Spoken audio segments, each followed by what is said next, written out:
Don't complain about your cable bill going up and up and up. Do something about it. Grab a pencil and jot down this special number, 1-855-905-MY-TV. The more cable TV rates go up, the better digital satellite TV looks. Say goodbye to the cable guy and get more of your favorite channels in 100% digital quality for less money. Call 1-855-905-MY-TV. Sign up for packages starting as low as $19.99, and there's no equipment to buy. You get free HD TV upgrade, a free DVR upgrade, and free professional installation. You control what you watch when you watch it. Record your favorite shows, pause and rewind live TV, even skip the commercials. Watch local channels too. At just $19.99, what are you waiting for? Pull out your major credit or debit card. Call 1-855-905-MY-TV. 1-855-905-MY-TV. Say goodbye to the cable guy. Cut costs and get more. 1-855-905-MY-TV. 1-855-905-MY-TV. What if the key to achieving liberty in your lifetime was to move together with others who think like you? Liberty activists are joining the Free State Project, which is over 85% of the way to its goal of 20,000 participants. And they're already making the move to New Hampshire. The successes are piling up and are proving the Free State Project is a real movement and no longer just a great idea. When you're planning your move, consider Keene. Keene is famous for its civil disobedience and non-cooperation, and there's plenty of political opportunity as well. If you're a regular reader of freekeene.com, you know there's a lot going on in Keene. Keene is the liberty media capital of the world, with television, talk radio, and more, all originating here. Though it's more than just activism, with regular social events each week. See what's happening at freekeene.com and get connected with video, audio, free books, a forum, and activist tools you can download and use in your area at freekeene.com. That's freekeene.com. So you've heard all 3 hours of the latest episode of Free Talk Live, and you're still hungry for liberty-oriented audio content? Did you know that we have another 24/7 audio stream at LRN.FM? The Liberty Radio Network airs the latest episodes of some of the best liberty-oriented podcasts on the internet around the clock. In addition to recorded content, you'll also hear live shows like Free Talk Live, originating from our Keene, New Hampshire studio. So listen anytime at LRN.FM. That's LRN.FM.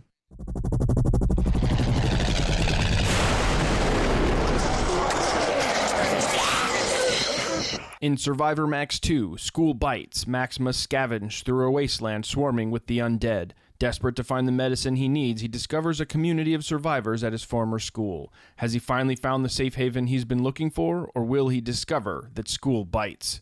Look for Survivor Max on Facebook, read reviews on Amazon, and read Chapter 1 at survivormax.com. You're listening to the best liberty-oriented audio streamed around the clock, on the air, and online. This is the Liberty Radio Network at LRN.FM.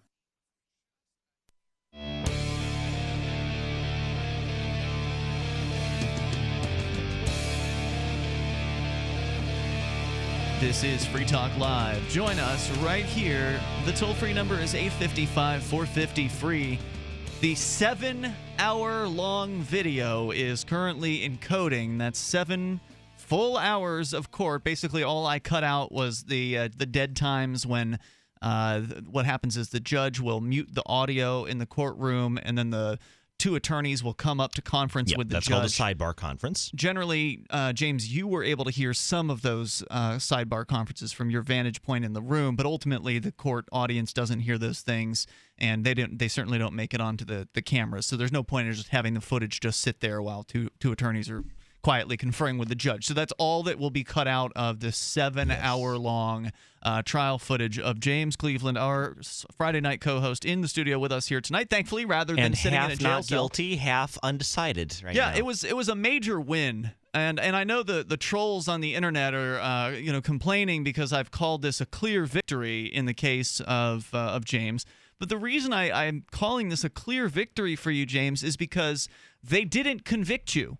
Nope. And most of the time, given the state going up against someone in court, they're going to convict that person. Mm-hmm. The word of 6 police officers versus the word of 1 average citizen, that's not a contest. That's a slaughter. Well, yeah, exactly. I find it amusing, too. It's kind of interesting, like, Judge Burke found me guilty, so it's on like both counts. Yeah, so it's funny that he basically was overturned, if you will. That's correct. Yeah, in fact, James was like, as soon as the jury returned not guilty, and then they hung on the second charge, James, of course, was very calm and stayed. But on the inside, he's going, "Ha! In your face, Judge Burke, and in your face, you crabby, grumpy crab." The prosecutor. Thank you for saying crab. Crab, rather yeah. than another C word.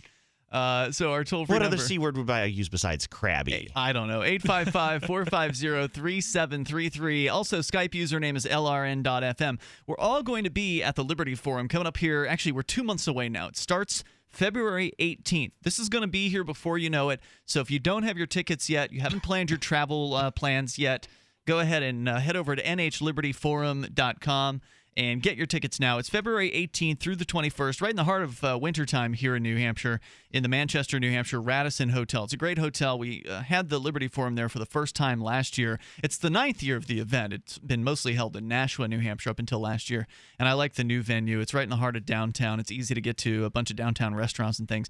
Oh, and did I mention Edward Snowden is going to be one of the keynote speakers? You did, but the people, not this time. Not tonight, but yes, you can use me now. So, the Edward Snowden, the real guy who revealed all the secrets about the NSA a couple years ago. Actually, I think 3 years ago now. Almost 3. I guess it was summer of 2013. And yeah, he's going to be speaking via video link because he can't actually physically come to the Liberty Forum, given that that might be a bit of a challenge. The government will kidnap him and put him in a cage if he shows up and sets foot in the United States. But I'm still grateful that he's going to be there. It's very exciting. You'll get to ask him a question maybe if you're there. Go to nhlibertyforum.com. February 18th through the 21st. We'll look forward to seeing you there. And Free Talk Live will be broadcasting live from the event. And James and TJ, you both are planning on attending, correct? Yes. In fact, I got our tickets. Fantastic. And hopefully James won't be in jail at that time, because there's still a chance they may bring this disorderly God, charge. If there is a God in heaven, let them refile the charges. You want this to happen. Well, because I said we think at this point it depends, but Mr. Garrity, he has to make a living, and it was $6,000. The lawyer that defended James, it was $6,000, to have him thoroughly prepare and read the case. And he did a good job. Oh, yeah. And I mean, he probably spent hundreds and hundreds of hours reading these very dull, tedious transcripts to find those one or two sentences like, "Trooper, you testified A, and then now you testified the opposite of A. So which version of the truth should we believe here?" And it's just those delightful little things that you pay a good lawyer to notice. Thank God for the Free Staters that went to court, because so twice there were two Free Stater cases that were brought up, the Garecki one, and then State versus Rich Paul. So there's Carla Garrick, who is the president of the Free State Project, and she filmed a video, Massachusetts, I believe. She was in New Hampshire. She was in New Hampshire, and she filmed the police from her car of the traffic stop, and basically the court ruling says, hey, you have the right to film the police in your own car. I believe she was not in her car at the time, but she was a passenger. She was a passenger in the car to the traffic stop. Okay, I didn't know she never got out of the car. More importantly, she then sued for deprivation of her civil rights, and she got 50,000 smackaroos. $57,000. Well, okay, 57,000. All right. Well, I was saying to Carla that she ought to consider continuing to do this, keep going around filming police. Oh yeah, and then filing more lawsuits and raking up some dough. Well, I mean, it's kind of like what the state does to defendants. They keep prosecuting and prosecuting until you run out of money, and then you have to basically do what they say. Well, the state kind of has the inverse. You keep suing them until they finally realize, no, this is what we can't keep going down this path. But it's expensive to file a suit, right? Like, I mean, if James wanted to file a suit, he'd have to find an attorney. $300. Well, okay, here's the thing. It's $300, but it's another $10,000, $20,000 for the attorney who speaks the magic Latin phrases that the court understands. So if not to mention just the time and the hassle. I mean, it could go years. I mean, we got this Robin Hood thing has been going for years. Oh, and they are appealing, by the way. You just broke that news. Yes, the city of Keene, they are appealing the decision. We are going for round number 4, ladies and gentlemen. Your tax dollars at work. I know James is working on a story about that for Free Keene. My computer actually died today. So. I'm sorry, honey. I'll fix it as soon as I can. It actually died. I'm lucky because it died as soon as court was over. Oh, that would have been embarrassing. Couldn't have picked a better time. Your honestly. Honor, we motion for a continuance because the defendant's laptop doesn't work and because we can't use the court's computer to show the video.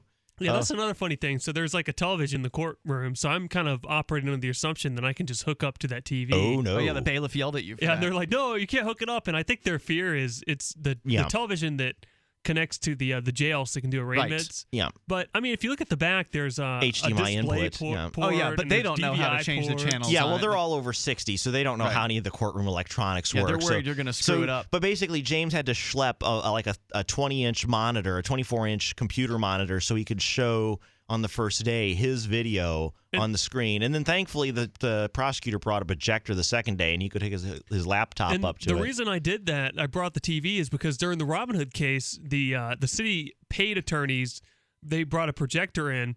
And then when it came time for us, I was like, okay, I'm going to hook up to the projector. And they objected no. to that. They're like, no, this is our projector. Oh, that's ridiculous. Normally they let you use it. Yeah, we're going to be total jerks not because it's reasonable. It's we like, had to look, play the videos on my laptop, just the screen. It was ridiculous. I don't know if you remember that. It's here. like, Wow. and it's, look, if we had a projector, we would let the prosecution use the projector too, just because we have it there. It's no extra cost for you guys to hook your laptop to. If you want to show your side of the events on our projector, sure, go right ahead. I guess I didn't even process that. That was I didn't very petty realize on you their didn't part. use their projector. No, I used my laptop. Oh I used my God. little Sony laptop. We were playing it at the witness stand. Which goes to the show you, ladies and gentlemen, if you were a defendant in court and you wanted to show the ladies and gentlemen of the jury. I thought you had your laptop hooked up to the projector. Didn't you have a No, cable I didn't, running because down?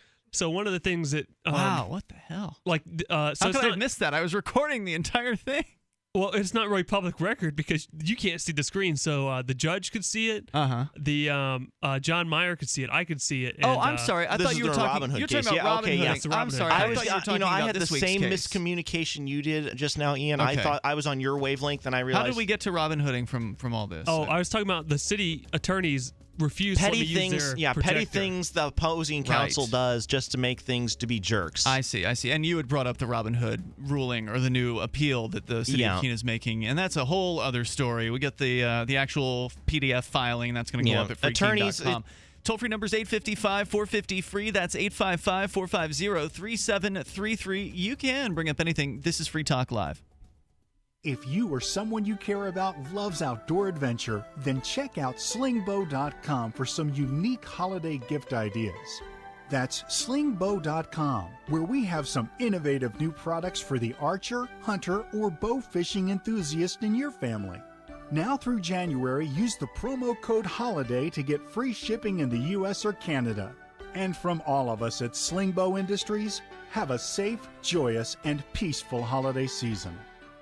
If survivalist housing has been in your plans, get ready. We're bringing our Timberline Range Camps to you February 6th through 14th at the Great American Outdoor Show in Harrisburg, Pennsylvania. Get an up-close look at some of our most popular Timberline models or visit survivalistcamps.com to pre-order a camp. We'll bring it to the show and save you the cost of shipping. It's the perfect time to get that camp you've wanted. Go to survivalistcamps.com, then plan on joining us at the Great American Outdoor Show in February in Harrisburg, Pennsylvania.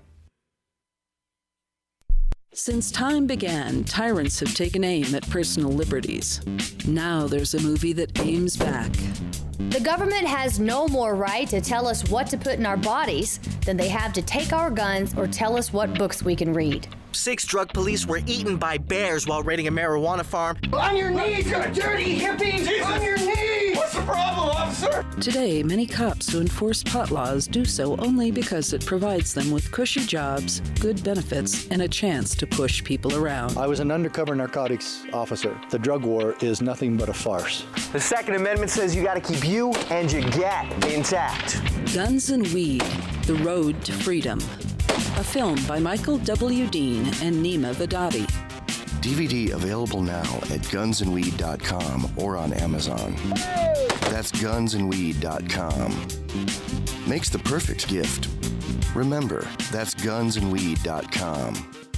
This is your Robertson Roberts Brokerage Daily Precious Metals Update. In early trading on Wednesday, gold is $18 higher at $1,077 per ounce. Silver is 38 cents higher at $14.18 per ounce. Bitcoin is trading at $454 US.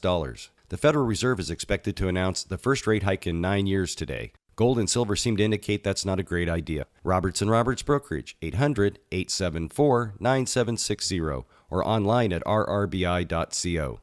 LRN.FM is proud to announce our official listening apps for Android and iOS devices. Now you can easily tune into our streams anywhere, anytime on your smartphone or tablet. Just visit apps.lrn.fm or search for LRN.FM in the Android or Apple app stores. Please download, rate it 5 stars, then share the link on social media, and let your friends and family know how you're listening to LRN.FM. Download it now, free at apps.lrn.fm. That's apps.lrn.fm. Phone records, financial and location data, Prism, Tempora, X-Keyscore, Boundless Informant. Hey y'all, Scott Horton here for offnow.org. Now here's the deal. Due to the Snowden revelations, we have a great opportunity for a short period of time to get some real rollback of the national surveillance state. Now they're already trying to tire us by introducing fake reforms in the Congress. And the courts, they betrayed their sworn oaths to the Constitution and Bill of Rights again and again, and can in no way be trusted to stop the abuses for us. We've got to do it ourselves. How? We nullify it at the state level. It's still not easy, but the Off Now project of the 10th Amendment Center has gotten off to a great start. I mean it. There's real reason to be optimistic here. They've gotten their model legislation introduced all over the place, in state after state. I've lost count, more than a dozen. You're always wondering, yeah, but what can we do? Here's something important, something that can work if we do the work. Get started cutting off the NSA support in your state. Go to offnow.org. While our satellite channel is free to listen to, it's not free for us. You can help us cover our satellite costs with the chip-in on the right side of the page at lrn.fm.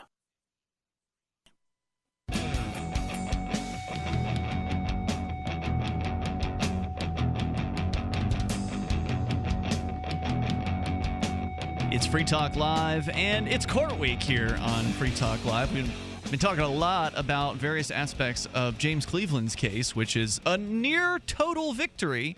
Not quite. It was not guilty by the jury on the charge of resisting arrest, so that was a victory. And then a 6-6 deadlocked split of the jury on the other charge, which was disorderly conduct. And that particular charge, the 6-6, James was given some information by his attorney who allegedly heard it from the judge himself, who had talked to the jurors, that apparently the jury was deadlocked the entire 5+ hours they were deliberating. So the very first vote was 6-6, and at the end of the 5 or 6 hours, it was still 6-6. So... And supposedly, no one changed their vote. Exactly. That's what I'm saying. Yeah. I don't know what TJ is playing there. Oh, come on. You don't recognize the Law and Order, chung chung sound? I figured that would be totally appropriate given that it's, Law and Order week. See, I've never seen the show. And you've never seen Law and Order? I don't think that things are particularly recognizable when played from a cell phone speaker across to a microphone. Let me tell you that real life is not like Law and Order. Oh, yeah. Tell me about it. Where they wrap things up in an hour? Yep. The murder, the trial, the pretrial motions, the jury deliberations, the sentencing, all within an hour. That would be so much better than Actually, this. Minus commercials, it'd be like 45 minutes. It's a really interesting experience, too. Like, this case was very interesting for a lot of reasons. I mean, one of them, they asked so many questions. Like, the jury, they went out to this field trip. I mean, it was just a lot of interesting aspects. Like, and by the way, that never, I'd like to interrupt. That never happens. I have seen one trial on Forensic Files where they actually took the whole jury out to the cliff where the lady was allegedly pushed over. But most of the time, you have a murder. They use crime scene photographs, diagrams, photographs. This was a big deal for the state. This was a major deal to take the stenographer and the judge and the courtroom security and 12 jurors all on a bus to take them out to the crime scene where James was arrested. Yep. And I'm like, wow, I'm like, James, who did you irk at City Hall to make them want to get you this bad? Well, next time I'll make sure that they have permission from all the property owners to. Because one of the claims by the state was this is not public property, so you can't record the police, which is complete nonsense. Because if that's the case, you can't record from a gas station, you can't record from a hotel lobby, you can't record from a hallway in an apartment building. So I mean, it's nonsense. They failed when they tried to restrict your arguments based on that. Let's go to your calls and thoughts, though. We can talk more about James's trial. There's, I'm certain, more to say about it. But first, Peggy is on the line in Arkansas. You're on Free Talk Live with Ian, James, and TJ. Peggy in Arkansas. Yes. You're on the air. There she is. Yes, I'm calling about in a county in Arkansas has had 5 hangings.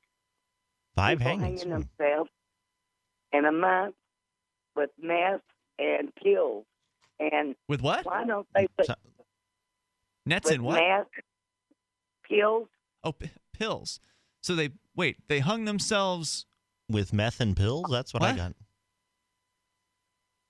Yes, that's what I heard they were What does taking meth and pills have to do with Are you saying they took pills and meth and then hung themselves? Yes. I see. That's what I'm saying. Gotcha. Okay, and so why are you calling? Is it that you're concerned about the raft of suicides or the use of meth and pills? All of it together. Mm-hmm. But if they want to not legalize marijuana, get rid of the damn pills and the meth and get these people right. So wait, I'm still a little confused on what you're proposing here. You're saying they should legalize marijuana so people would be less likely to do meth and pop pills? Exactly. Yeah. Okay, yes. all right. But you do know that even if you legalize marijuana, that won't end the use of meth and pills, and it certainly won't make it disappear. They can't make those things just disappear. Laws don't work that way. Well, they need to be on every corner and get every one of them. Oh, you mean the police need to be on every corner? I don't think that's going to work. I mean, they've been trying the war on drugs for decades now. I mean, I've only been around for a few decades myself, but the war on drugs has been there the entire time, and it's proven to be impossible to stop the drugs. You understand that meth actually was created because of the war on drugs. Well, hold on. Meth was created by some German chemists prior to World War II, and it was used in World War II to help keep the German tank troops away. Let's just say it was popularized. It was popularized, but I mean, it was the thing people say about drugs being good and bad. I mean, like, drugs are molecules. They don't have like good or bad intentions. They are just little groups of atoms that come together and they affect our brains in different ways. So, I mean, caffeine, good or bad molecule. Heroin, good or bad molecule. I'd say, well, you can't have a good or bad molecule. It's how it's used that makes all the difference in the world. Legalize everything. They should. Wouldn't that be nice? Because then there wouldn't be as much crime. The approach should be, I think, caller, hopefully we can agree that Peggy. These people obviously, well, I'm going to guess that their lives are not very good, and maybe that's why they're using substances. So maybe a better approach would be like medical treatment, psychiatric treatment. I think approaching them with like do something with them. Well, Peggy, thanks for your call tonight. I really appreciate Thank you, Peggy, for calling. You. We can actually, because that is a good point. I mean, it's like people look at libertarians like we want to legalize drugs and we're cold, heartless thugs, and we want heroin addicts to go out and overdose and kill themselves. I'm like, no. I've met many fine heroin addicts. One of them was my insurance agent at a large insurance firm. And I had no idea he was a heroin addict, and I only found out when I told him briefly that I had been prescribed oxycodone. He said, well, be careful with that stuff because I do 500 milligrams a day. Wow, that's a lot. That's because I was doing 5 milligrams every 6 hours because of my incredible arm pain. And a 20 milligram pill usually goes for like $20 plus on the streets. Yeah, $1 per milligram for oxycodone on the illegal market. It's a pretty potent stuff. It works. And I mean, what's interesting about opioids is you can be in the most excruciating pain in your life. I'm talking about severe, indescribable pain.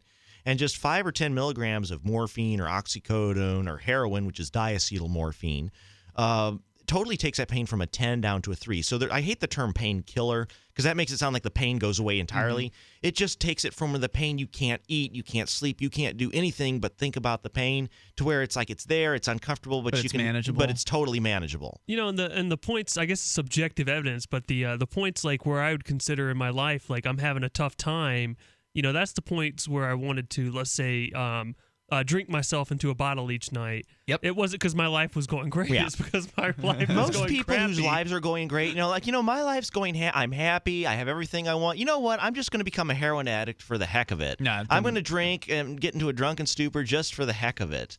I mean, no, people usually, these chemical substances, the addicts they're a different breed. They're not bad, but they're different. And that is that when they get a hold of this chemical, they want this chemical more than they want anything else in the world. And one fascinating thing that TJ said once, and I never even considered this, is, there's these people that will, let's say, overdose on heroin, and perhaps it's actually a way, like maybe their life is so terrible that they decided to end it, and heroin is just the means that they used to do it. It wasn't that they accidentally did it. It might have been legitimately that they wanted to do it, and they just used You heroin. don't ever accidentally do heroin. I mean, that's never an accident. No. you kind of have to go out looking for it. And you kind of usually, most people will inject it, which is never an accident, right? There's a process I have to involved. actually, most people do not. I'd say this is hard. What do you see? Because like a lot of myths go around about heroin. So first of all, nobody dies of a heroin Some overdose. will insufflate it, but the most popular way that I've seen is injection. Well, first of all, heroin is diacetylmorphine, and it cannot be directly used by the brain. It actually is broken down by the body into 6-monoacetyl and morphine. And so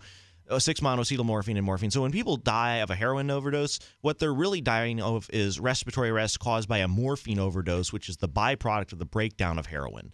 So that's just a small technical distinction I'd like to point out. Like morphine... But still, would you agree that most heroin users are injecting the heroin? No, I would say most are insufflating. Most are insufflating. Because at least to start out, most people are not going to take a syringe. That takes a lot of courage to put a tourniquet on and inject a syringe. That's... from what I've seen and heard from the people, they said no, they started out snorting it. But they end up injecting because it gets the intensity of a drug is related to how quickly it onsets. So when you inject it, the high comes in 5 to 10 seconds. It's straight into your bloodstream. Yeah, whereas you snort it, it takes like a minute for it to hit you. Our toll-free number is 855-450-FREE. That's 855-450-3733. Coming up, if you've got questions about the James Cleveland case, the near total victory, you can do those. Or also coming up, jury nullification activists in Denver, charges dropped. It's great news. Free Talk Live. Remember when people used to wash stuff by hand, like clothes and dishes? Or how about this one? Remember when you had to wash your CPAP system by hand? Wait, you still wash your CPAP by hand? Boy, have we got to catch you up. Listen, SoClean.com has created the world's first and only automated CPAP cleaner and sanitizer. It's faster, more sanitary, and a heck of a lot easier than whatever you're doing. And for a limited time, you can try it at home risk-free for 30 days. You better get on this. Just call 1-800-951-9458. SoClean is completely automated and hands-free. It destroys 99.9% of all CPAP germs. Clean your CPAP system in minutes with no water or hassle. Talk about life-changing. Now, remember when you called for your in-home trial from SoClean.com? Wait, you still haven't called? Here's the number again. It's a limited-time offer, so don't wait. Call 1-800-951-9458. 1-800-951-9458. My name is Bill Bonner, and I have an important message. Right now, the highest levels of government are struggling against an inevitable crisis, but they're about to lose control. When this happens, it will rip our country apart in ways you never imagined, from where we shop to the family you want to protect. Look, I've made predictions like this before. A few years ago, I warned that the housing prices would collapse. Before that, I warned that .com companies would crash, and they did. Those who listened had a chance to save themselves. But this has nothing to do with the stock market. This will affect us all. I've posted a free video at disappearingwealth.com. Maybe you'll disagree with my conclusions, but first you need to watch this video and see the facts for yourself. You can watch the video for free right now by going to disappearingwealth.com. Again, that's disappearingwealth.com. Why did you move to the Shire? I moved here to the Shire because there's other people around who take liberty just as seriously as I do. I moved to the Shire because I saw videos of people challenging authority and thought that I could get support myself. It called to me, like, do this right now. I wanted to be around people like me who got it, and once I got here, I knew there was nowhere else that I wanted to be. I've always wanted to change the world, so I moved to the Shire to join people who were actually working towards doing the same thing. The people here are awesome, loving, and positive. It was for the adventure and for the feeling of something important is happening here, and I just wanted to come to sort of be part of that. Visit ShireSociety.com to read and sign the Shire Society Declaration and learn the reasons why, if you love liberty, you should immigrate to the Shire. Plus, add yourself to the Shire map at ShireSociety.com. That's ShireSociety.com.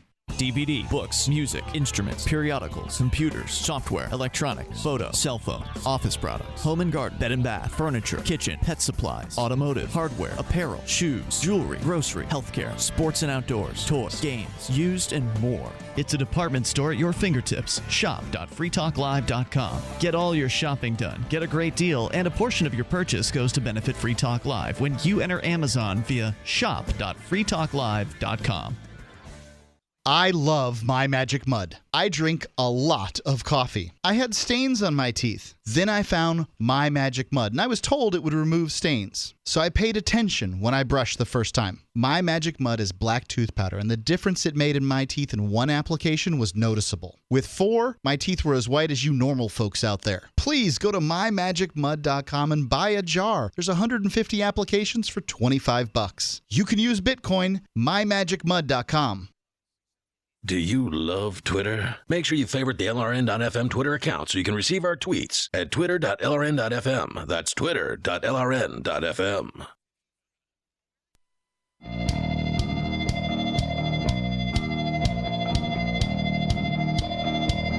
It's Free Talk Live. You're invited to join us here toll free. 855-450-FREE. That's our number.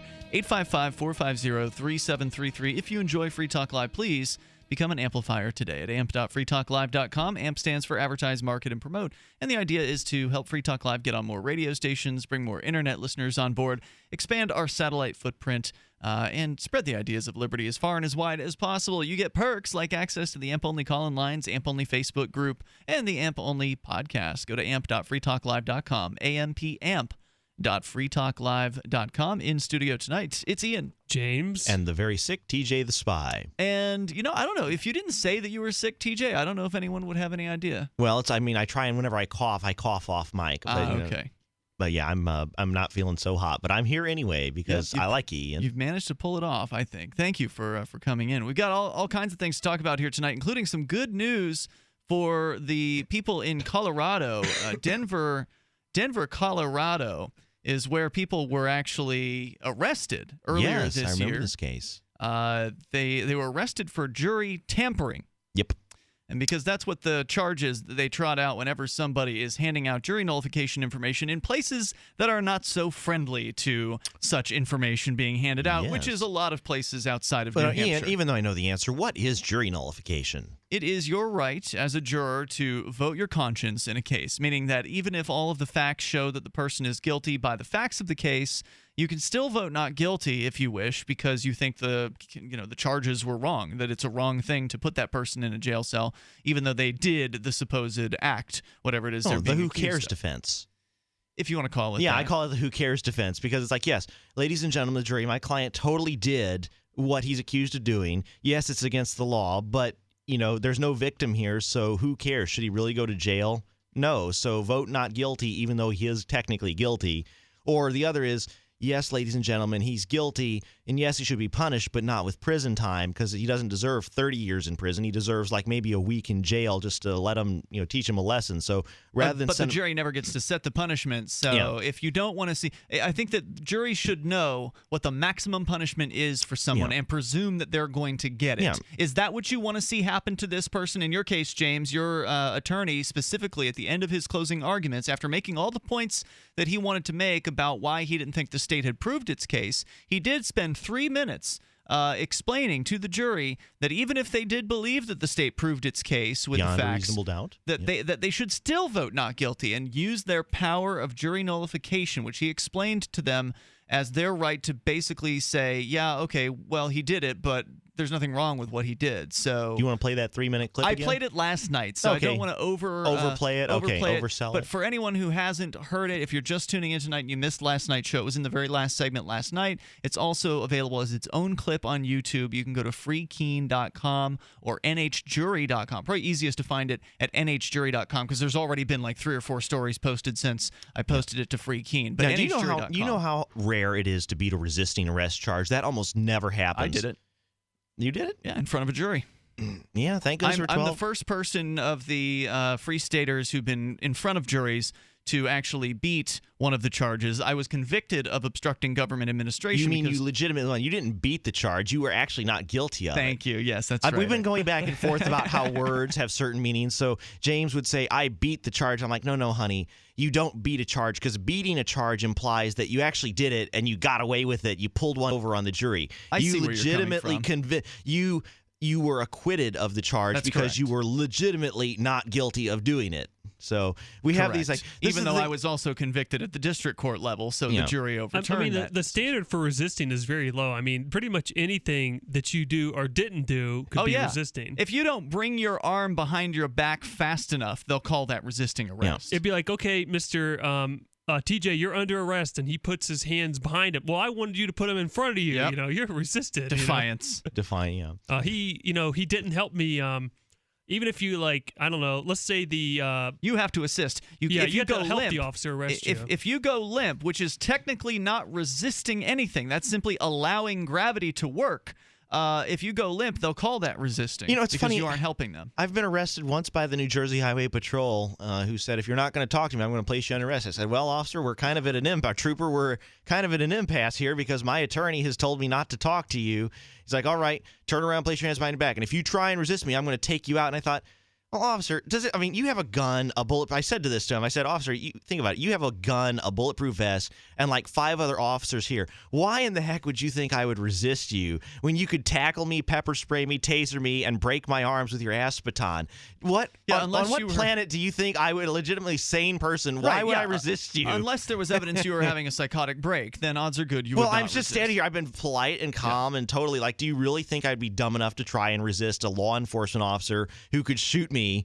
No. And I was there's someone, I think he was from Denmark. He was visiting New Hampshire, kind of meeting the community here, and he was saying one of the things that he was really shocked about is I think it was Denmark. He said, they never ever put people in handcuffs unless they're violent people. He said like the most nonviolent crime in America, like they'll put you in handcuffs and treat you like a hardened criminal, like you're going to be in the chains, like going before the judge. And he said he was just shocked by that. I often wondered, like, because it's normally a law enforcement officer I lived across the street from. He said it was departmental policy to always handcuff the suspects behind the back, and he said, I don't think that's effective because you want the suspect to talk to you so you can get information out of them. And if you treat them kind of nice, then he said, well, I take a risk. Sometimes if they're being nice to me and I don't think they're a threat, I'll just not even handcuff them. And I'll say, as long as you don't try and fight me. But if you try and fight me, I'm going to have to shoot you. So just know that's the deal up ahead. But he'll cart him back to the jail without handcuffing him. And so that seems like a good strategy to get him well, to he talk. said I could be fired if they found out I was doing that. Oh, wow. Or if a suspect actually pulled a weapon and then the insurance company wouldn't cover it. That's true. So, the thing about discretion is it sometimes we want officers to have discretion, but at the same time we don't want them to have discretion.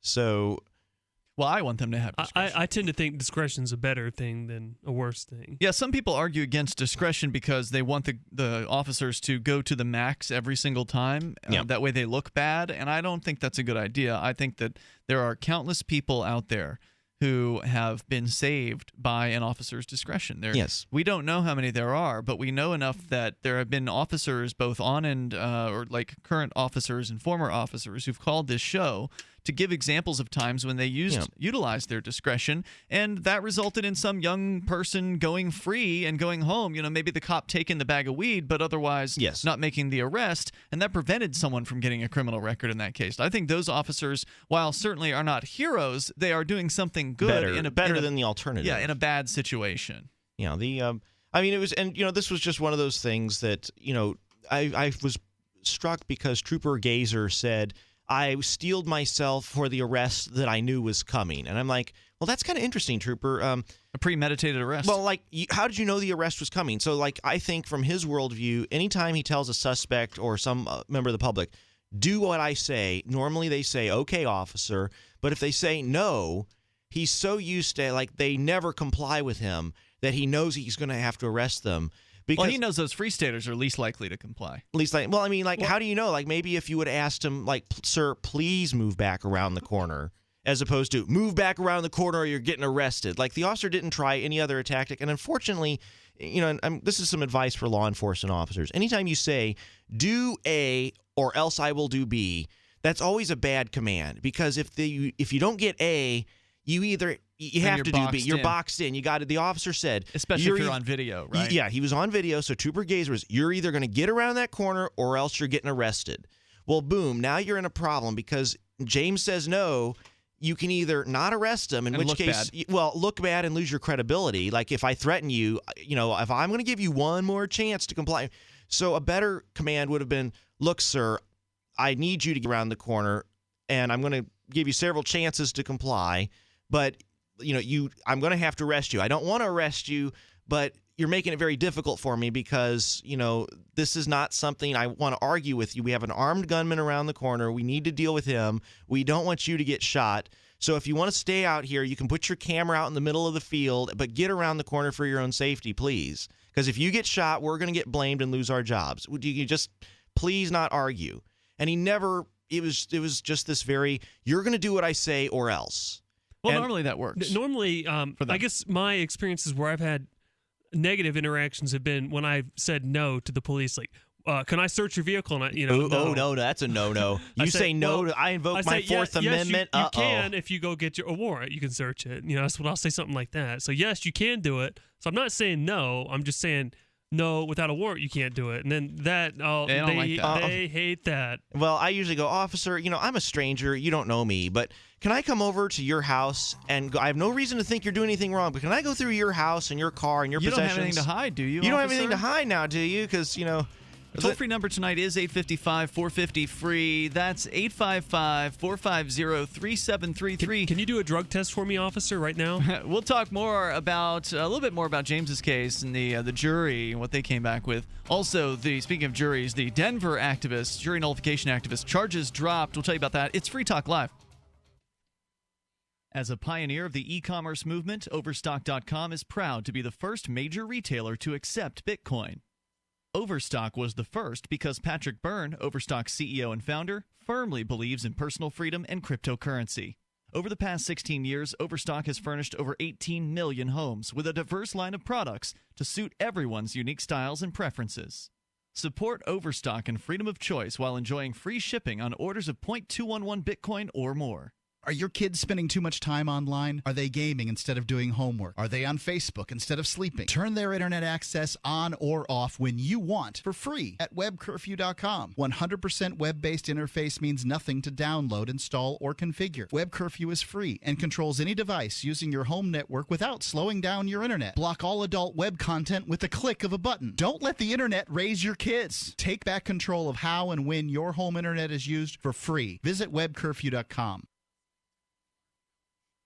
Ross Ulbricht was convicted in early 2015 of running the infamous Silk Road Underground Market. The Silk Road was a gift to humanity and helped reduce the harms brought on by drug prohibition. For this good deed, Ross has been sentenced to life in prison with no possibility of parole. Now, an appeal is Ross's only chance, and he needs your support. Please visit freeross.org, where you can contribute via various methods, including Bitcoin. Visit freeross.org. That's freeross.org. The three most important things you can do for Free Talk Live are: 1, share one episode a week on Facebook or in some other social networking site. 2, buy the things you buy online through shop.freetalklive.com. 3, give $5 a month to the AMP program. It's my firm belief that Free Talk Live's AMP program is the best use of your charitable dollar among liberty-oriented organizations. Support all the organizations you love, but make sure you give $5 a month to AMP at amp.freetalklive.com. You're listening to the live edition of Free Talk Live. Hour number 2 is next after the news here on the Liberty Radio Network at LRN.FM. From Keene, the Shire, the Liberty Media capital of the world, this is Daryl W. Perry, host of FPP Radio News for Friday, December 18th, 2015. Silver is trading at $13.85 per ounce. Gold is valued at $1,058 per ounce. And according to BitcoinAverage.com, the average price of Bitcoin is $463. Antiwar.com reports a U.S. military ground operation began and ended without much fanfare earlier this week in Libya, according to the Pentagon on Thursday, in a shockingly bungled effort to secretly establish a presence of U.S. special operations in the country. A group of about 20 U.S. soldiers armed with assault rifles and bulletproof vests, but conspicuously not wearing uniforms, showed up in the Watia Air Base just south of Tripoli on Monday. Pictures of the U.S. troops were published by the Libyan Air Force on their Facebook page. The Air Force pointed out that the troops arrived with no coordination and apparently no approval, though the Pentagon claims to have gotten an okay from some government faction or another, but apparently not the right ones, as local commanders quickly demanded that the U.S. troops leave, and the Pentagon says they did to avoid a conflict. Pentagon officials further claim the deployment was a training mission aimed at enhancing ties with the Libyan National Army, but did not explain why they sent the troops in wholly unannounced, nor why the troops were clearly combat ready but out of uniform. Recent conferences on Libya among NATO members, including one earlier this month in Rome, have had several nations talking up the idea of sending troops. It is surprising to learn then that the U.S. went first, bungling their way into Libya and almost immediately getting chased out. Bitcoin Not Bombs is a launching pad for nonprofits and social entrepreneurs into the financial freedom of the Bitcoin economy. Bitcoin Not Bombs offers premium publicity campaigns designed to facilitate an organization's adoption of Bitcoin as a payment system. Bitcoin Not Bombs is fully committed to being the hub of the nonprofit sector of the Bitcoin economy, maximizing the potential cross-promotion of all our clients and commercial partners. To learn more, visit bitcoinnotbombs.com. UPI reports federal student loan servicers will face performance-based scrutiny to provide borrowers with a higher quality of service under the omnibus spending bill, a move that could be a big win for nonprofit companies that manage education debt payments for the government. Lawmakers are requiring the Department of Education to dump the formula that gives preference to four major servicers, Navient, Nelnet, Great Lakes, and American Education Services, and instead to divvy up accounts on the basis of their performance compared to all loan servicers utilizing established common metrics and on the basis of the capacity of each servicer to process new and existing accounts. Currently, the four companies manage nearly 70% of the $1.2 trillion in outstanding federal student loans, even though there are 10 servicers contracted to manage the loans. The loans are divvied up based on how they score on 2 customer satisfaction surveys and 3 default prevention metrics. For nearly 40 years, Roberts & Roberts Brokerage has been a trusted source for buying and selling precious metals like gold and silver. They also take Bitcoin for precious metal purchases and have permanently removed the minimum purchase amount for all orders paid in the digital currency. Call Roberts & Roberts today for knowledgeable advice on buying and selling precious metals and a forward-thinking approach to new technologies. 800-874-9760 or visit online at rrbi.co. Reuters reports a rash of email and phone threats of violence hit schools on Thursday from New Jersey to Washington, D.C., and from Florida to California, but most were deemed to be hoaxes and schools were opened. However, 3 suburban Indianapolis school districts reported potentially serious threats, with 2 districts shutting down on Thursday and another canceling classes for Friday. Overnight, 2 students from Danville High School west of Indianapolis were arrested, accused of separate sets of threats made on Wednesday before the social media threats that prompted the closures. Officials were on heightened alerts after the deadly attacks in San Bernardino, California on December 2nd. On Tuesday, Los Angeles shut down schools over emailed threats that later were deemed a hoax. School districts in Houston, Texas, Dallas, Texas, Orlando, Florida, Fort Lauderdale, Florida, Miami, Florida, and San Francisco, California all decided on Thursday that emailed threats were not credible and were similar to the ones sent to schools in New York City and Los Angeles earlier in the week. An all clear was given after bomb threats on Thursday at East Orange Campus High School in New Jersey and Anacostia and Frank W. Bellew Senior High Schools in Washington, D.C. This has been FPP Radio News, online at fppradio.com.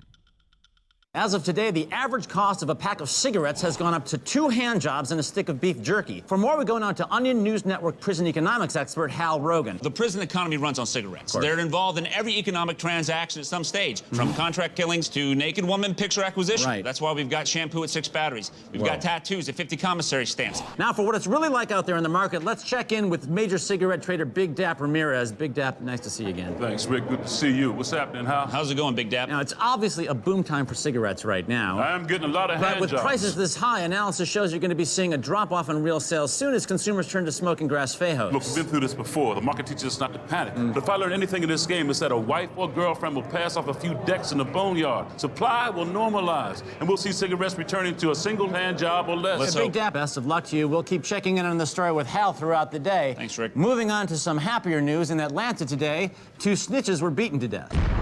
This is the Onion News Network.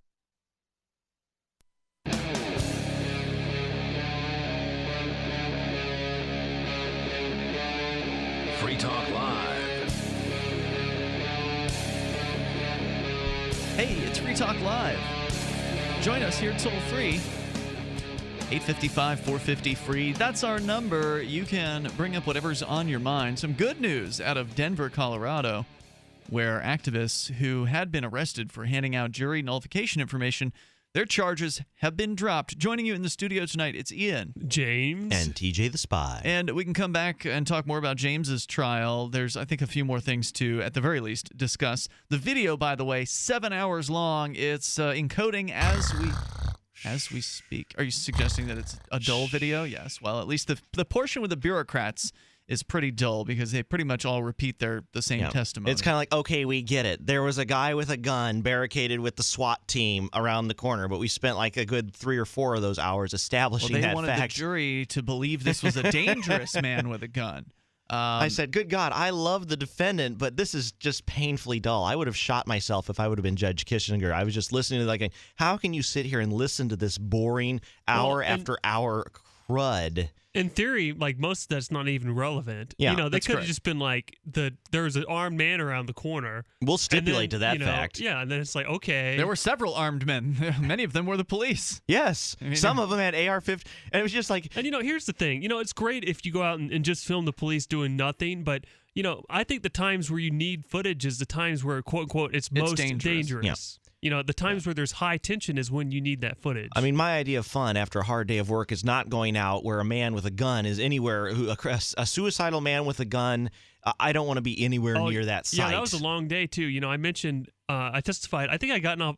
I started work at 5 a.m. that morning. Yeah. I got back off to at Keene 8 in the evening, and then your idea of fun after a full day of accounting at a construction firm, of being a boring accountant, is to put on a video camera and go out and film the cops. Yeah, so I go out there, I get arrested, and then guess what I do? I wake up at 5 o'clock the next morning, I go back to work. Yeah, James, you are just ruining the movement. You're ruining the liberty movement by all this activism of civil disobedience. What do you have to say to that?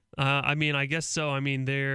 It's interesting that, so this was kind of an insight into, let's say, quote unquote, the public opinion. And one of the things I found fascinating is people say, you Keeniacs are hated and the whole city hates you and all the people hate you. And it was like, I made a little scorecard of the jurors and, pretty much like, I didn't, I don't remember how many were in the pool, like over 50. There's like pretty much 60. There's like maybe one that I really had concerns about. Like, this person might not like me. Everyone else is like, it's just like a very small. Like, the reality is that most people don't know who we are. Exactly. There are fringes on both sides, and most people don't give a crap. They just want to. They want to go to their jobs, get their money, come home to their loving families, and just live their lives. And you know what? There's nothing wrong with that. You really don't have to go out and film the police if you don't want to. Yeah, I tend to feel the same way about it. And, of course, the ones who are the most vehement, the ones who are the loudest are the ones who get the attention. So there's a local hate group here in town that has been around now for a couple of years, and they act like they're the only ones who think that everybody agrees with them. But the thing is, in their world, that is mostly true, because when they go around and they talk about how much they hate the activists, the other people who are in their lives already agree with them because, well, they're their friends, and so they're likely to think like them. Or if they don't agree with them, they're not likely to say that they don't agree because they don't want their friend or their coworker to hate them irrationally as well. So the people who disagree with them are more likely to keep their mouths shut and just let old so-and-so do their bad mouth. And the defense attorney brought this up. He said, look, ladies and gentlemen of the jury, the defendant wasn't out there willy-nilly for no reason. He wasn't trying to be a jerk. He wasn't trying to be confrontational with the trooper. The trooper came up to the defendant, and he tried to reason with them, tried to comply with their orders as best he could, but ultimately the defendant James had to make and draw the line somewhere and say, well, look, you guys I was willing to be, I thought you were being unreasonable but I'll do it the first and then the second time, but now you're just being jerks. You're not really concerned about my safety. You're just doing this because you want me to obey you, not because you're really concerned about my safety. I have a right to be here as afforded me by the First Amendment. And for me, what was fascinating is looking at the jury, because they were asking questions like, are you legally required to be told more than once to back up before you can be arrested? I'm like, well, as a lawyer, no, you don't. As a lawyer would say, no, you don't even have to be told once. If the officer says back up and you refuse, they can arrest you. So they were like, well, the trooper only said once, back up or you'll be arrested. Is the trooper required by law to tell him more than once for it to constitute? No. And the thing is, it was funny. He's like, well, I know. Lawyers forget that regular people are not lawyers. They kind of think a jury is like a jury of 12 lawyers, and not. It's a jury of 12 common sense citizens. And there's a big difference of a jury of 12 common sense citizens and 12 lawyers. And that's an interesting point because, I had talked to a few attorneys about my case, and, I guess they're very conservative by their nature, but they're like, oh, I read the police report, James. We don't really think you have a case here. So, a couple of the attorneys, I sent them an email. I said, hey, look what happened. I did have a case here. I didn't want to rub it in their face, but you guys, you guys should be willing to take cases to court. That's your job, supposedly. Ultimately, what constitutes disorderly conduct? I mean, disorderly conduct, we all kind of have an image. It's, guys brawling in the street, creating a ruckus or fuss, slashing tires, doing stuff that we all would kind of like, oh, that's obviously something you shouldn't be doing. So if you have to look in the law to determine whether the person should be punished or not, you probably shouldn't punish them if there's that much. If it's not clear. If it's not clear, like, do you really need to look up in the RSA, the Revised Statute Annotated of New Hampshire, where does it say in here you can't put a gun at somebody's head? So the defendant put a gun, walked into a bank. That's wrong. So I don't even need to look at the RSA to know something's wrong. And so a lot of the jurors were asking questions related to this was a fascinating one. The freedom of the press. They were saying, are the police required to give more rights to members of the press than regular citizens? And I thought this reveals the mindset, because in the mindset of the juror, I was pointing this out to James, like the size of the camera matters. The fact that you had a tiny camera, that means you're not a quote-unquote real press officer. It's sad, but it's true. Let's go to the phones. Gamma is on the line in Chicago. You're on Free Talk Live with Ian, James, and TJ the Spy. James, you're the man. Hey, thank you. you. Thank you, sir. You guys all right there? I heard about the New Hampshire epidemic this morning. I want to make sure you guys are all right. Epidemic? I blame James getting me sick because I was out in the cold and the rain, and so even though it's not scientifically true. What kind of true. epidemic are we talking about? No, it's a great heroin epidemic. Oh, another epidemic. I thought you were talking about the epidemic of colds. Yeah, they said it was the number one concern in New Hampshire. This Mr. Sanjay Gupta, the doctor. Oh God, not Doctor! Oh, please, not Gupta again. He came around on the marijuana. He came around on the marijuana. Okay, so first of all, let me just say this. Imagine this as a headline in the front of the newspapers. 10 college students did heroin last night, and nothing bad happened. More at 11. Right? No, by definition, something's not news if it's common. And it's, you shouldn't worry about heroin being an epidemic if it's in the news. It's when it's so common that it doesn't make the news, that's when you need to start worrying about it. And so you're not going to hear about all the times people do heroin and nothing happens. You're only going to hear about the stories where an 18-year-old went and did heroin, usually with a benzodiazepine or alcohol, and then they overdosed and died. You're not going to hear about the cases where a person was in severe sciatic nerve pain and did 5 milligrams every 6 hours for 2 months and then stopped and then was perfectly fine. Gamma? Yeah, I just thought it was funny that I was just that they said was the number one issue, is what he was saying. So, I mean, that is something that a lot of politicians are making hay out of here, and I don't want to minimize that there are indeed people who use heroin. And of course, this comes back to the discussion we were having earlier, where the issue isn't heroin, it's the fact that people are bored or frustrated with their lives, they're depressed, they're angry, they want to get away from something, and that happens everywhere. I'd like to clarify, we've been talking on this show for years about people and abusing opioids, and it's very common in all the United States, not just heroin, but oxycodone, hydrocodone, these other opiates, morphine, these other opiates out there are very, very popular, and I don't know which is actually more popular, because I remember in Florida, I heard a lot about people doing oxys, but I never heard about people doing heroin. Yeah, well, it depends. He had mentioned that as well. That that's how a lot of people get their start. Is they start out with regular ultimately, painkillers. they're basically the same thing. Thanks, Gamma, for the call tonight. Our toll-free number is 855-450-FREE, and of course, the only way to solve the problem or the epidemic is to end prohibition. But yet, very few people are proposing that as a solution. Join us here. This is Free Talk Live. There comes a time when you need custom embroidered or screen printed apparel for your business, organization, or a special event. Corporate Casuals has been helping people create great looking logoed apparel for over 25 years. They can produce a single piece or thousands using name brand apparel like Nike, Patagonia, Adidas, and Hanes. Create your logo in their online embroidery design studio or upload your existing logo and they'll turn it into embroidery. Go to corporatecasuals.com/FTL and include FTL in the order notes and save 5% on your order. DVD, books, music, instruments, periodicals, computers, software, electronics, photo, cell phones, office products, home and garden, bed and bath, furniture, kitchen, pet supplies, automotive, hardware, apparel, shoes, jewelry, grocery, healthcare, sports and outdoors, toys, games, used, and more. It's a department store at your fingertips. Shop.freetalklive.com. Get all your shopping done, get a great deal, and a portion of your purchase goes to benefit Free Talk Live when you enter Amazon via shop.freetalklive.com. My name is Bill Bonner, and I have an important message. Right now, the highest levels of government are struggling against an inevitable crisis, but they're about to lose control. When this happens, it will rip our country apart in ways you never imagined, from where we shop to the family you want to protect. Look, I've made predictions like this before. A few years ago, I warned that the housing prices would collapse. Before that, I warned that .com companies would crash, and they did. Those who listened had a chance to save themselves. But this has nothing to do with the stock market. This will affect us all. I've posted a free video at disappearingwealth.com. Maybe you'll disagree with my conclusions, but first you need to watch this video and see the facts for yourself. You can watch the video for free right now by going to disappearingwealth.com. Again, that's disappearingwealth.com.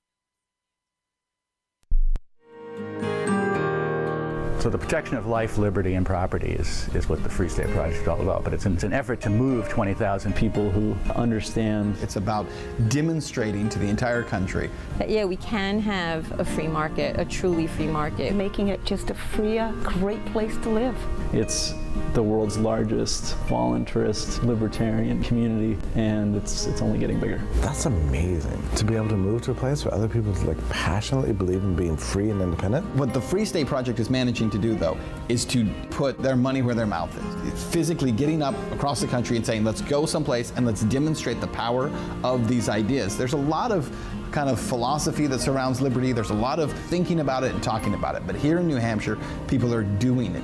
101 Reasons Liberty Lives in New Hampshire, a documentary by Free State Project Early Movers. Watch it free at 101reasonsfilm.com. 101reasonsfilm.com.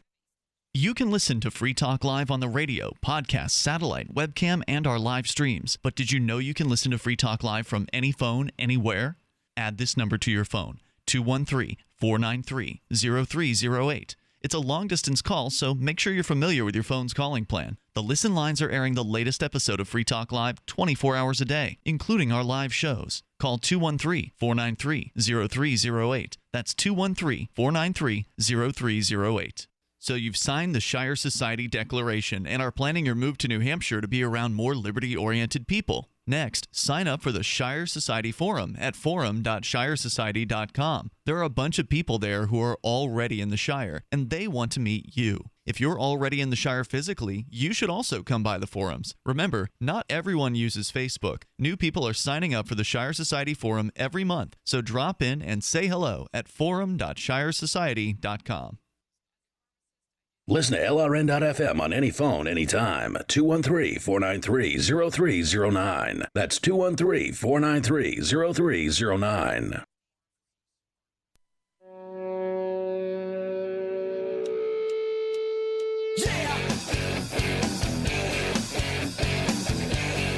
This is Free Talk Live, and you can join us if you want. Toll-free number here is 855-450-FREE. That's 855-450-3733. We've got Skype.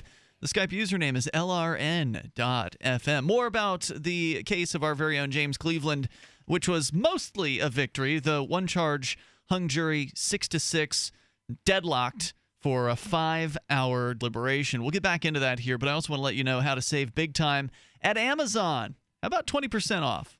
Pretty much anything you want to buy from Amazon. How about 30, 40% off? All completely possible. All you have to do is be patient.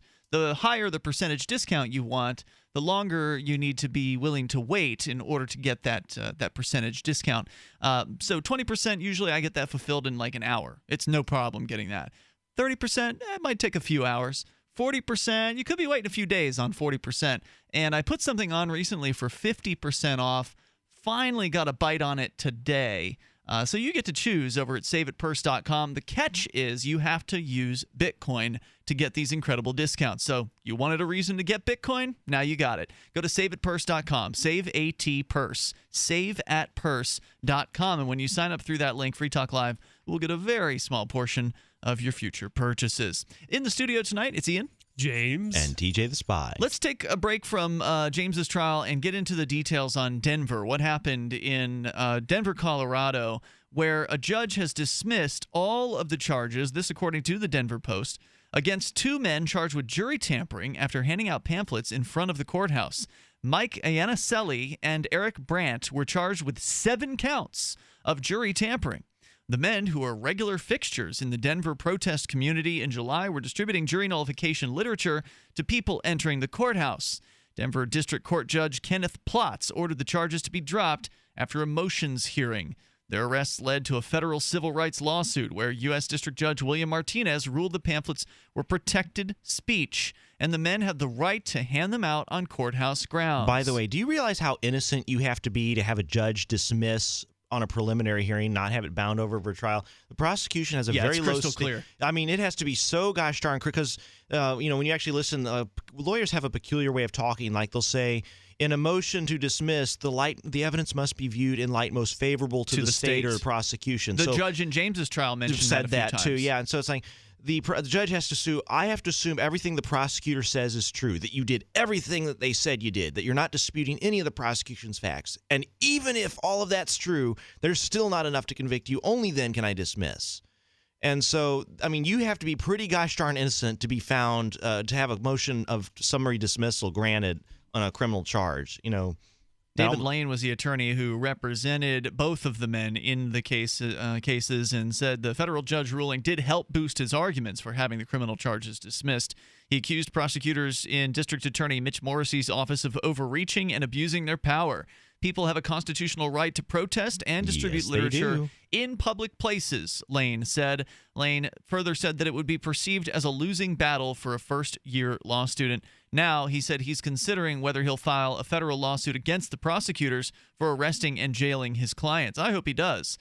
He has actually filed a lawsuit. Oh, excellent. Yeah, civil rights attorney David Lane has filed a lawsuit in federal court on behalf of other jury nullification activists. So I'm trying to get that on Pacer right now. By the way, if you sign up Are you sure that's not the original case they were talking about here where William Martinez ruled that the pamphlets were protected speech? This one was, my bad, from 4 months ago. Yeah, so that's the other case. So now he may file another case to possibly get some cash. Well, we'll only know if it's yes or no by, you sue. Like, that's what you got to do is you got to draw the line somewhere, have the police arrest you, and then sue them. And then if the jury says, yep, we totally think the police were wrong. Here's well, some but wait money. a minute. You were telling your boyfriend to do the opposite. You had advised him to no longer draw the line. Because but I instead have better things to do with my time than be worried. Because you see, like, here's the thing for me. How selfish of It's you. frustrating for me to be like, I love this person, and yet at the same time, there's nothing I can do to help them. Like, I can go buy the attorney coffee. That is like, how can I helped out? Didn't you pay for the transcripts? I paid for the transcripts. I paid for James's suit, so that was like $2,000. But I mean, after that, what can I do to help James beat these charges? I can go get the attorney coffee. That was like my ability to help. I mean, just I can hold signs. I can pass out literature. You made some signs. You snuggled with him. I mean, that's helpful, right? Support. Yeah, creating. I mean, I would prefer to just go up to Trooper Gazer. Like, Trooper Gazer, here's $2,000. Are you happy now? Like, does this help soothe your hurt feelings? You threw a few verbal barbs out at the prosecutor. I mean, that helps. Okay, so he yes. didn't see you do that, but you did it. Yeah, I mean, so it was like... one thing I always thought would be funny is, like, like when you're in trouble in school, like, okay, like, you need to say you're sorry to Trooper Gazer and look him in the eye. We need to have a beer summit. So Obama had a beer summit with the Cambridge police officer and who was it? Skip Gates, Professor Gates of Harvard University. So the black professor who was trying to break back into his own home, and the white officer, and I forget his name off the top of my head, but then they had the beer summit at the White House, and the press was making a big deal, like, the black person chose a red stripe, and Obama had this kind of beer, and I just thought, really, this is what the press is reporting on, is what kind of beer a cop and a black person, a black professor who got into a shouting match, and the professor got arrested, and they're having what kind of beer at the White House. And there was probably a lot more reporting on that than was on James Cleveland's trial, which sadly has thus far only gotten reported in the Union Leader and the Keene Sentinel. So it would be nice if more media actually cared about members of the media being arrested and being prosecuted, because as I was explaining to the Union Leader reporter, who was the only person who bothered to come besides activists to attend your trial and report on it, as I explained to her, this affects all of us. When all of us in the media, when one of our people, even though they don't work for your same company or they, work for a competitor, when one of our people in the media gets attacked by the government, we all ought to care about that, because, if one goes down, then another's going to go down. Well, let's be honest. If James had been a CNN news crew member and he had a big honking Betamax cam over his shoulder and was filming the thing, of course the Trooper Gazer and Trooper Yaros, or what was his, Yaros? No, I think it was Yaros. Yaros. Of course they wouldn't have arrested James, because they would have realized, oh my God, if we arrest this videographer, it's going to be all over the news. They're going to make a big stink about it. So the gang of CNN news people and ABC and CBS, they'll be going to really making a big stink of this. So of course we're going to. Well, one interesting thing is, so I think if it was the Keene police, they wouldn't have arrested me. And in fact, the Keene police officer there, Officer English, said in his report, "Oh, I immediately recognized who it was. I knew who James was." James Cleveland. Anytime they show up, our day gets worse. They said, "Oh, the other guys are saying, oh, we don't know who this person is." Well, they sure do know now. They know now. And it's funny, there's so many inconsistencies. Like, they're like, it was so dark back there that we were able to identify him in half a second. And with the tripod, we initially thought it was a gun, but in half a second we realized it was a camera tripod. But they want to keep saying they thought it was a gun, because then the jury might think he was a danger or something like that. So, more about Denver, where the spokeswoman from the district attorney's office said prosecutors are now exploring their options for appealing the judge's decision to throw the case out against the jury nullification activists. Quote, "The district attorney strongly supports the First Amendment and the right to free speech. He is also obligated to uphold the laws of Colorado, which prohibit a person from communicating with a juror with the intent to influence a juror's vote. The charges he filed in these two cases allege that specific conduct." Law says, jerk. The toll-free number tonight, 855-450-FREE. That's 855-450-3733. More on the jury nullification case. Your calls and thoughts are also welcome. This is Free Talk Live. Like that? So you've got to take a state construction license exam or certification. Can't decide on what books or what chapters to study? Discover right now how you can eliminate unnecessary books and wasted study time. At contractorexam.com, our study materials zero in on state-required test topics in an effective, multiple-choice format. So whether you're a plumber, electrician, general contractor, or other construction-related trade, contractorexam.com will help get you prepared. Visit us at www.contractorexam.com today. Paid non-attorney spokesperson Adam Pulaski of the Pulaski Law Firm with principal office in Houston, Texas is the attorney responsible for the content of this ad. This ad is not legal advice, and the choice of a lawyer should not be based solely upon advertisement. Services may not be available in all states. Attention Xarelto users. If you or a loved one took Xarelto and suffered a serious bleeding event, you may be entitled to financial compensation. Xarelto is a popular prescription blood thinner used to prevent blood clots and protect patients from strokes. These serious bleeding events have led to numerous cases of hospitalization and even death. Phone lines are open 24/7. Call 800-261-0937. That's 800-261-0937. If you're looking for work, you know the math. There are many more applicants than openings, so you need to stand out, not blend into the blah, blah, blah your interviewer is hearing from your competition. Here's a tip. In your interview, you will be judged more by the questions you ask than the answers you give. Yes, do anticipate the obvious job interview questions and prepare concise, insightful, glass half full sounding responses. And you should interview your interviewer. Seem genuinely curious about what will help get results. With money and attention so scarce now, effective communication skills have never been more important. You want to cut through the clutter. For more tips for job seekers and making all the other conversations you have more productive, hit survivalspeech.com. I'm Holland Cook. Why are you playing a slot machine sound for an online poker site? Do you have a poker sound effect? Because we have a new advertiser, swcpoker.eu. Brought to you by the same guys that did seals with clubs. Now they're called swcpoker.eu. It's Bitcoin Poker 2.0. They have lots of new games, including Chinese poker. The Krill leaderboard is active now. It's Bitcoin Poker from the brand you trust, swcpoker.eu. Get on over to swcpoker.eu and start playing now. Did you know that you can listen to and watch Free Talk Live during our live show 7 days a week from 7 to 10 p.m. Eastern via our studio cam at cam.freetalklive.com? Not only that, but you can also chat with other listeners at the same time. Do I need to mention that both the studio cam and chat room are totally free? Outside of Free Talk Live's live hours, you won't see a cam feed, but will hear audio from the Liberty Radio Network. So listen, watch, and chat all free at cam.freetalklive.com. That's cam.freetalklive.com. Free Talk Live. There's going to be no food by February. Oh, that seems a little extreme. I find that hard to believe. Well, watch it happen. Hope you find Christ. Oh, good luck, buddy. Thanks. What really turned me away from religion was the fact that most of them are so intolerant and nasty. What do you mean? Your life will suck unless you find Jesus. Well, I had Jesus a long time ago, and he didn't really do anything for me, so I got away from that. Right, and I can tell you that if you want to have that attitude with people, like, well, you better find Christ, or you're going to burn in hell. Yeah. Then Good luck converting people. Yeah, I really want to hang out with people like you, there, Keith. I really want to hang out with people like you. So I'm sorry to those good Christians out there listening that aren't like Keith. But it's the loudmouths like Keith that do real damage to your religion and how people feel about it. Free Talk Live, 7 nights a week from 7 to 10 Eastern, live on the Liberty Radio Network at LRN.FM. If you enjoy LRN.FM, please contribute to your favorite shows via their websites and become an amplifier at amp.lrn.fm. That's amp.lrn.fm.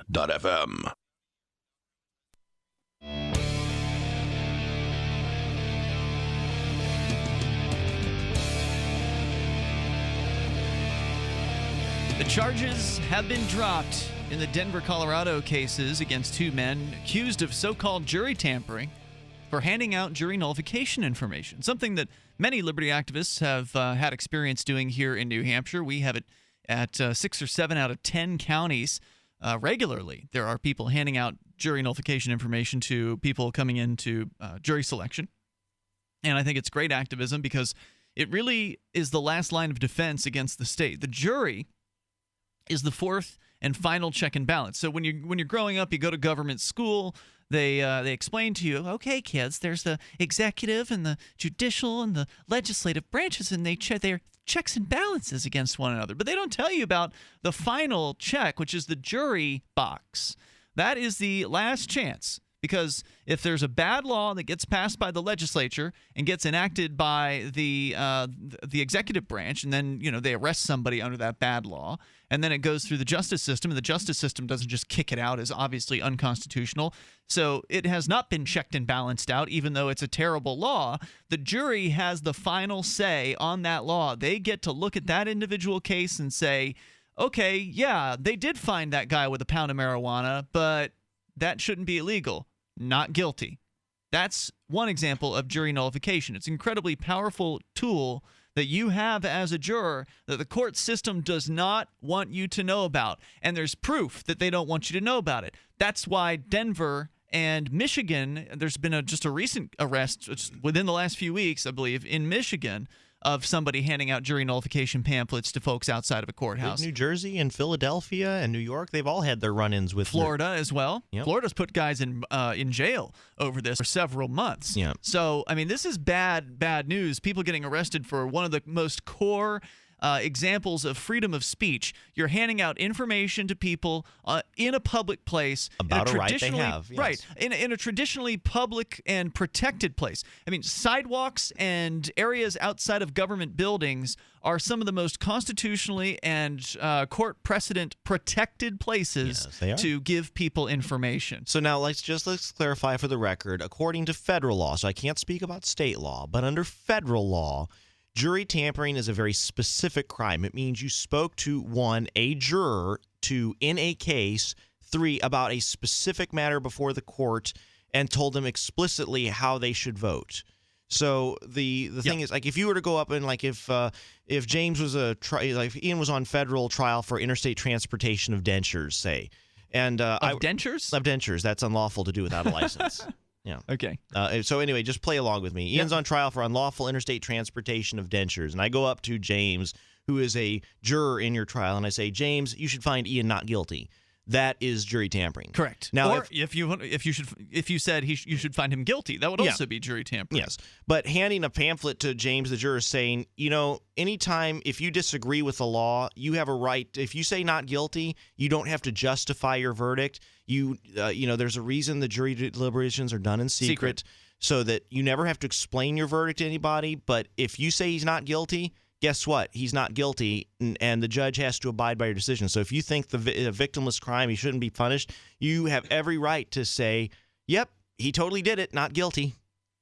It's one of those things, too, where it's another case of, like, in our minds, jury tampering means like, hey, you better vote not guilty, or I'll kill your wife. I'll burn down your houses. Or here's $1,000 if you vote my way. That would be the worst kind of jury tampering. Yeah. That would be like extortion with jury tampering, or criminal threatening with jury tampering. I mean, so often there's like I don't know, like, to me, like, disorderly conduct means something completely different than what I supposedly did. Mm-hmm. Like, to me, that's like, I was out there having a minor disagreement. It sounded like you were brawling with the police officers, getting tasered drunk, and like, pepper sprayed. Fighting people, or it's just ridiculous, all the things that these people come up with. Like, oh yeah, that's jury tampering. And here's the thing, James. What did you do to them that caused them to be so mad? Because Isn't it obvious? No, it's not, because I've never seen He's an activist who has caused thousands of dollars to be lost by the city of Keene. He's the guy who organized the Robin Hooding here in Keene, which conservatively has cost the city $50,000. I mean, they would have otherwise collected that.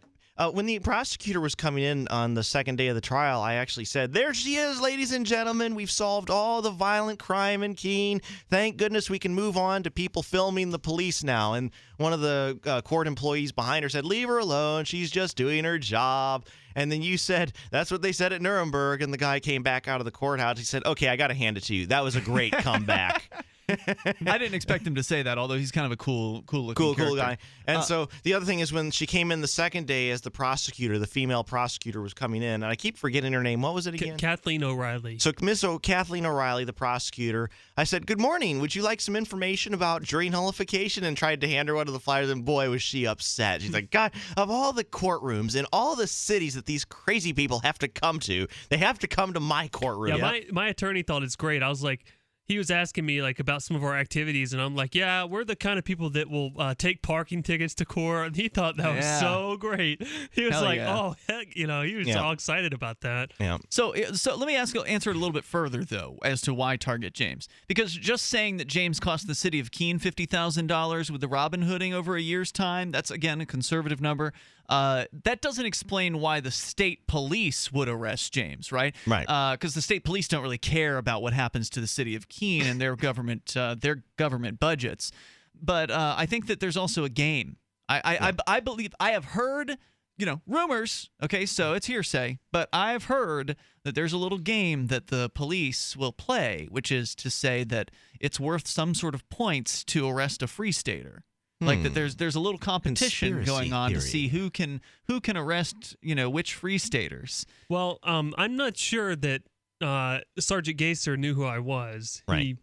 In the police report, he basically said, he could have been mistaken. Well, but he knows who you are now. I'll say That's that true. much. Yeah. If he didn't know who you were before, he will recognize, because we saw him in Panera. Was it Yaros? No, we saw Yaros. Yaros. He's like, oh crap! Oh crap! Yeah. Oh God! People. Wait. When was this? When did you see the other? When trooper? back in August, I took James out to Panera Bread, and we saw. He's like, "That's the trooper or one of them that arrested me."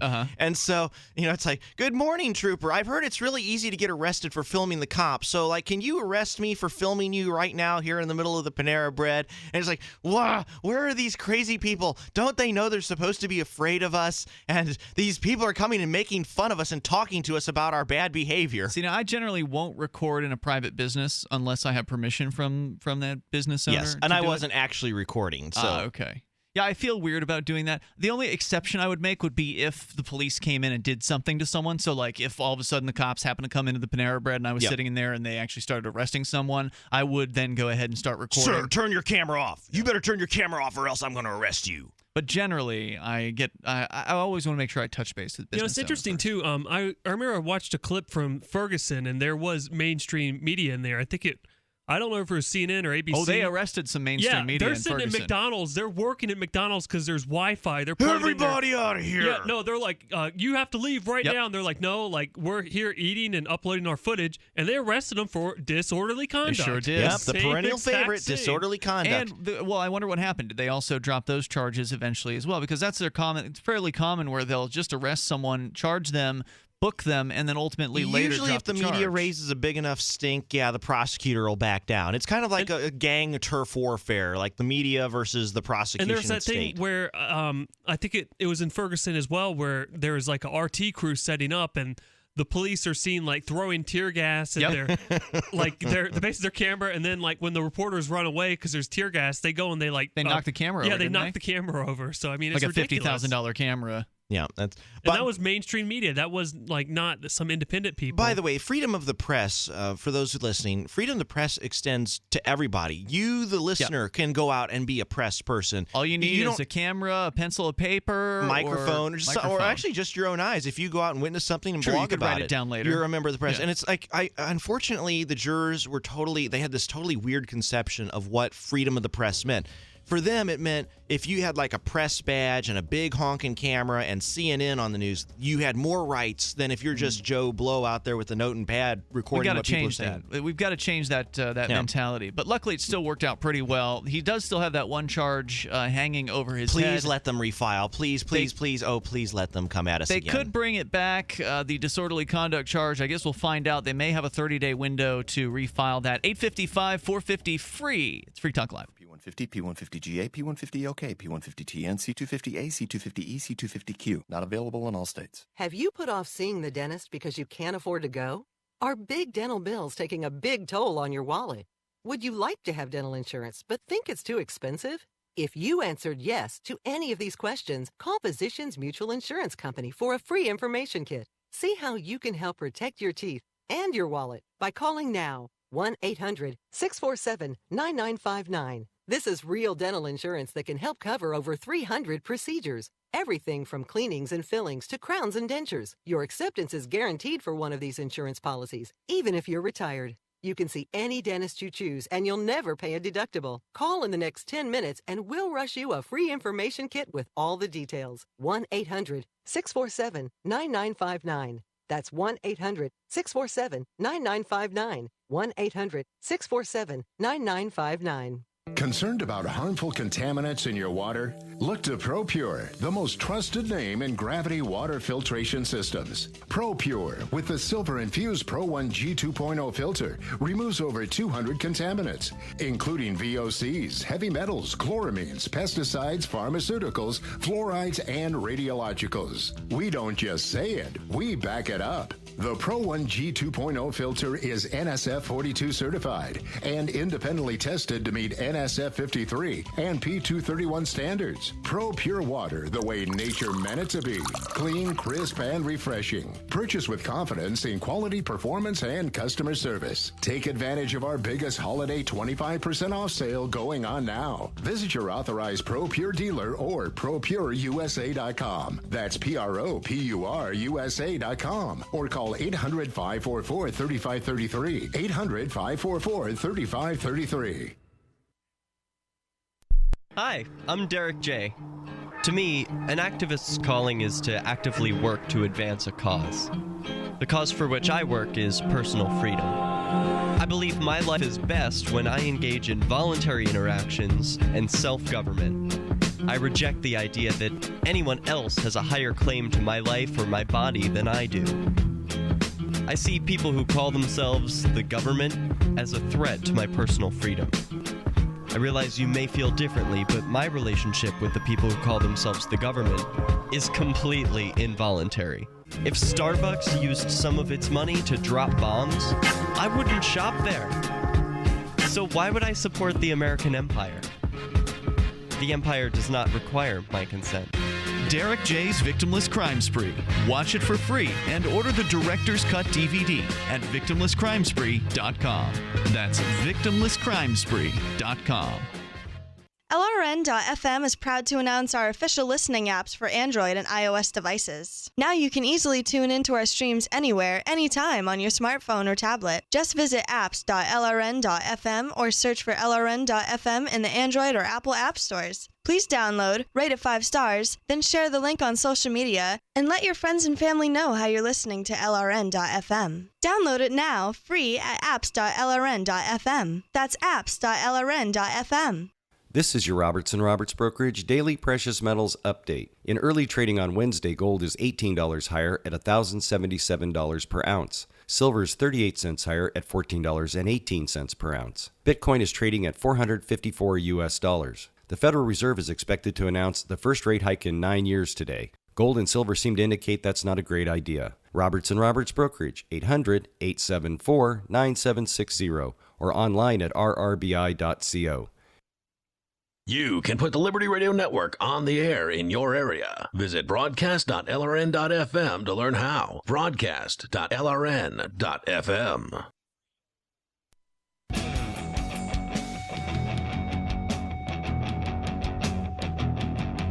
It's Free Talk Live. You can join us.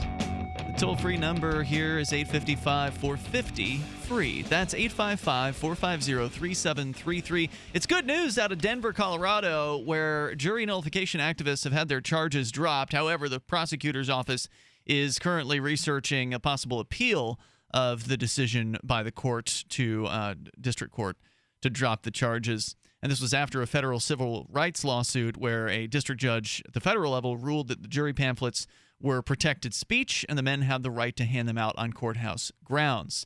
Thankfully, the bureaucrats in New Hampshire have been smart enough to avoid this particular conflict here. They have not arrested anyone in New Hampshire for doing the same thing that people have been arrested for in various other states. Let me continue with more of the story. By the way, joining you in studio tonight, you've got me, Ian. Oh, sorry, guys. Let me try that again. I think I've got your mic muted.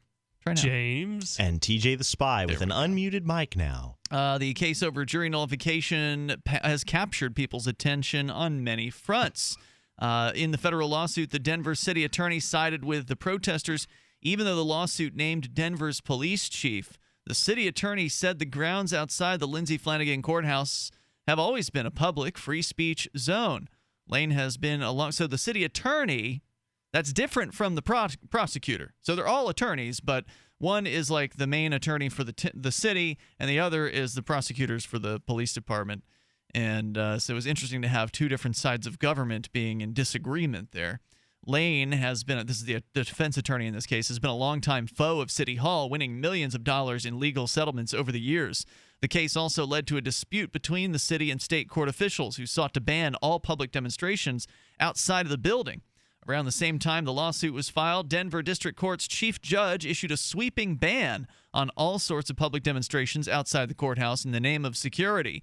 Lane challenged that order too. The back and forth energized protesters who returned to the Denver courthouse in full force after the judge's order. They set up tents, flew banners, and banged on buckets. The Streisand effect. Yep, to draw attention to their cause. Throughout it all, the Montana-based Fully Informed Jury Association said the arrest brought more attention to their cause than they'd ever expected.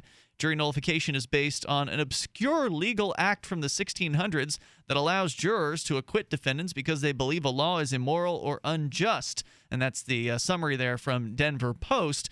It's only obscure because it's actively opposed by many of the people in the Justice Department. Yeah. Well, they want to say, like that's one of the things the judge will say. You have to follow the law as given to you by me instead of what you think the opinion of the law should be. And I'm like, well, that's utterly absurd, because just because the legislature says peanut butter sandwiches are illegal, and just because the police arrest you for possession of a peanut butter sandwich, ultimately you go in front of 12 citizens who have common sense and say, ladies and gentlemen, come on, really. Yes, I agree. The legislature banned the possession of peanut butter sandwiches. Yes, I had a peanut butter sandwich, but the law is stupid or unjust, or it is a just law, but I don't deserve to be punished so harshly. So I'm not saying I'm totally innocent, but I don't deserve to go to prison for 30 years. I'd go to jail for a week would be okay with me, but not 30 years. So I ask you to find me not guilty because either A, the law is unjust and unfair or immoral, or it's a moral law, but the punishment doesn't fit the crime.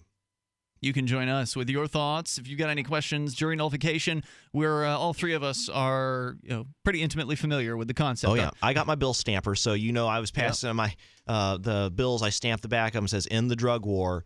Yeah, but you didn't get around to actually doing the jury. We were talking on Wednesday night about how you were going to show up Thursday morning with $1 bills that and said, hand them out. jury nullification explained in one easy paragraph. You ended up, I think, passing out before you accomplished Well, actually, I had a dream about it. So I actually had a dream that the prosecutor, they actually came after me and said, well, it's been so long ago, but I actually had a nightmare about it, like me getting arrested for bribing the jury. Wait, you had a nightmare this week about that? No, that night that I said I was going to do that, I went to sleep and had a nightmare that I got arrested for jury tampering and bribing a juror. I gave him $1, and they were going to say, you gave $1 to a juror to try and influence his verdict of not guilty or guilty. So that's why you didn't do it? Because you had a nightmare? Yes. Well, I thought maybe this is not the time, considering I'm getting ready to go on a 2-month vacation with James around the country.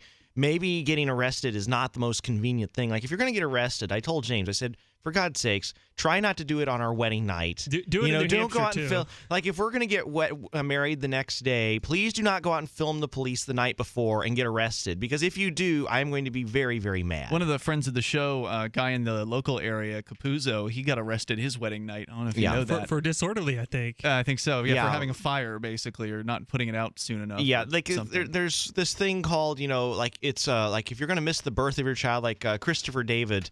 He had a warrant out for his. He was the Uber guy, the illegal Uber driver in Portsmouth, New Hampshire.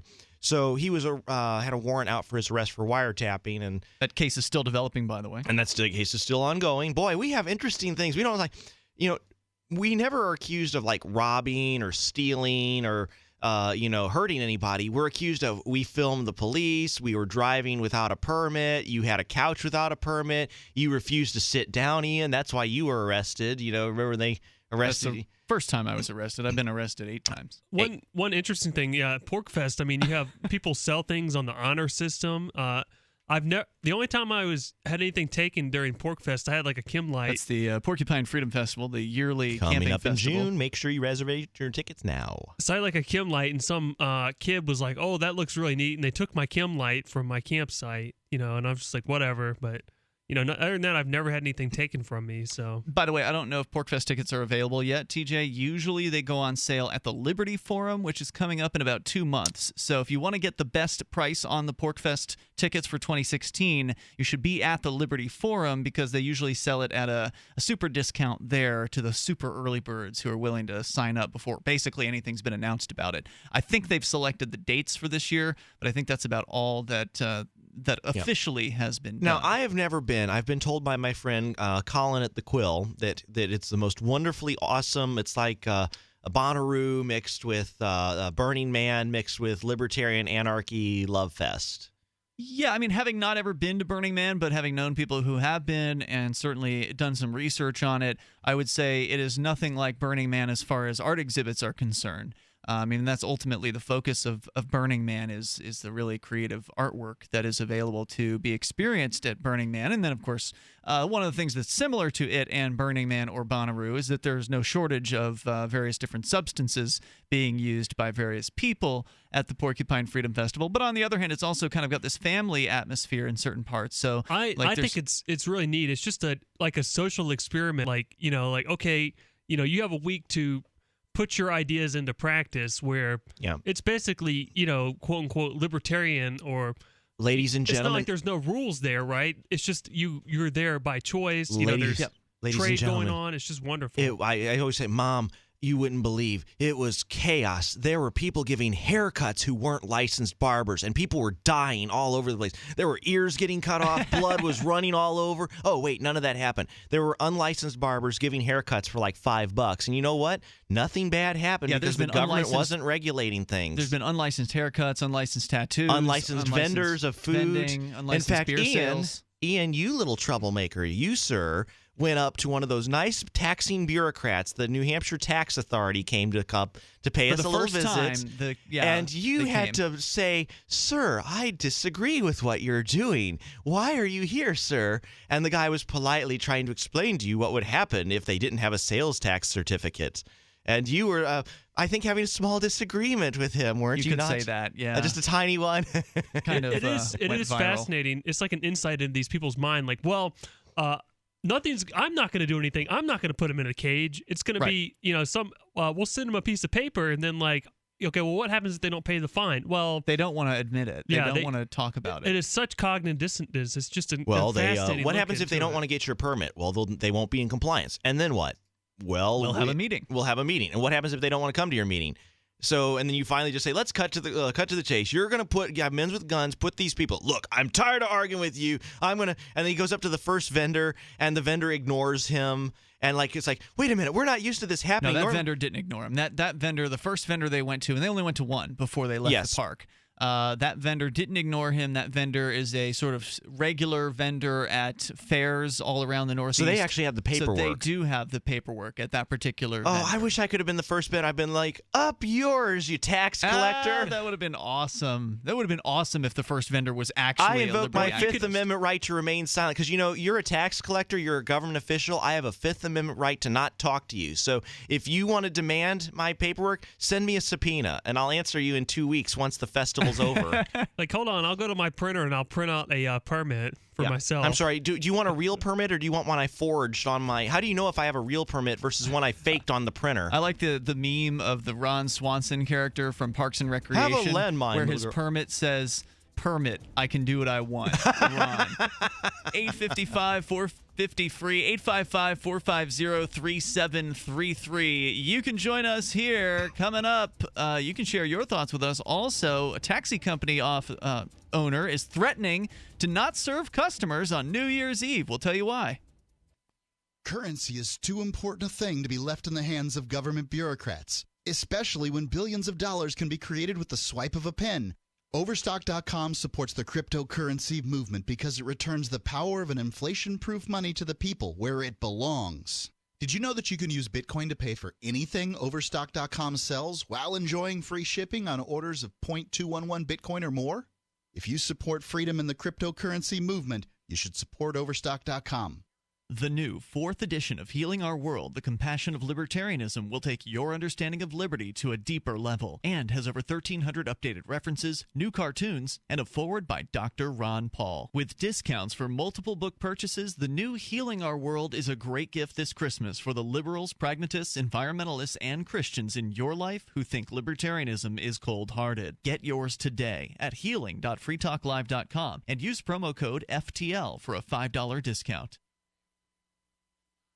There comes a time when you need custom embroidered or screen printed apparel for your business, organization, or a special event. Corporate Casuals has been helping people create great looking logoed apparel for over 25 years. They can produce a single piece or thousands using name brand apparel like Nike, Patagonia, Adidas, and Hanes. Create your logo in their online embroidery design studio or upload your existing logo and they'll turn it into embroidery. Go to corporatecasuals.com/FTL and include FTL in the order notes and save 5% on your order. The 3 most important things you can do for Free Talk Live are: 1, share 1 episode a week on Facebook or in some other social networking site. 2, buy the things you buy online through shop.freetalklive.com. 3, give $5 a month to the AMP program. You likely buy all kinds of things online. Amazon is the largest online retailer. You can get what you need at the same prices with free Super Saver shipping by going to shop.freetalklive.com. Please do your online shopping at shop.freetalklive.com.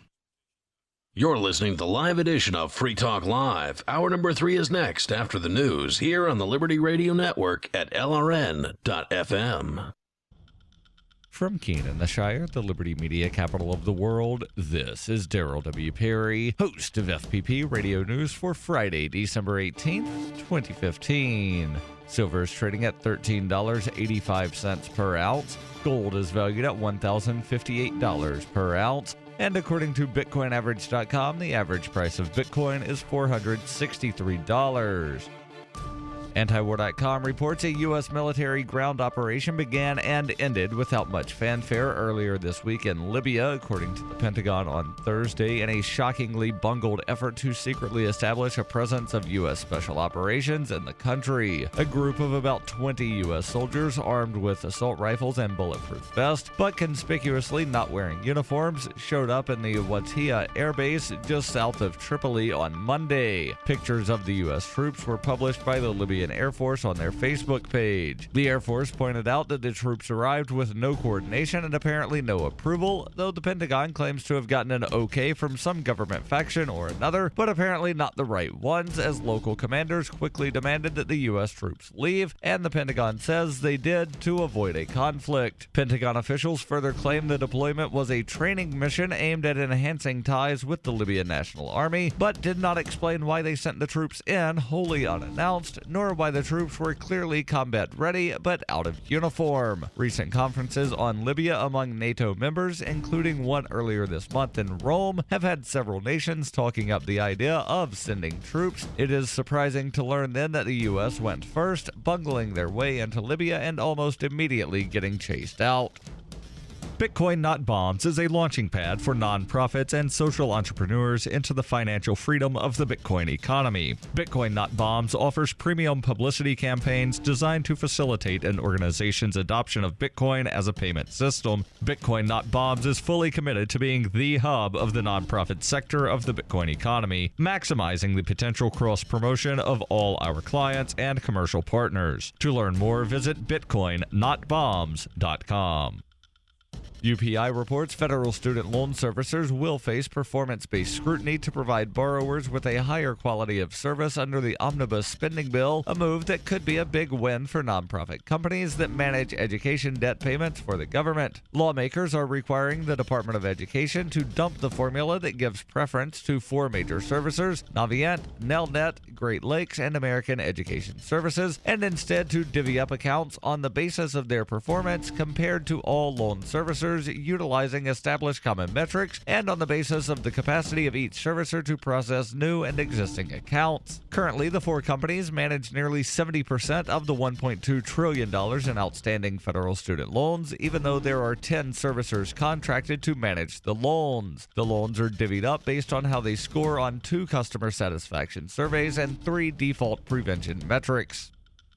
For nearly 40 years, Roberts & Roberts Brokerage has been a trusted source for buying and selling precious metals like gold and silver. They also take Bitcoin for precious metal purchases and have permanently removed the minimum purchase amount for all orders paid in the digital currency. Call Roberts & Roberts today for knowledgeable advice on buying and selling precious metals and a forward-thinking approach to new technologies. 800-874-9760 or visit online at rrbi.co.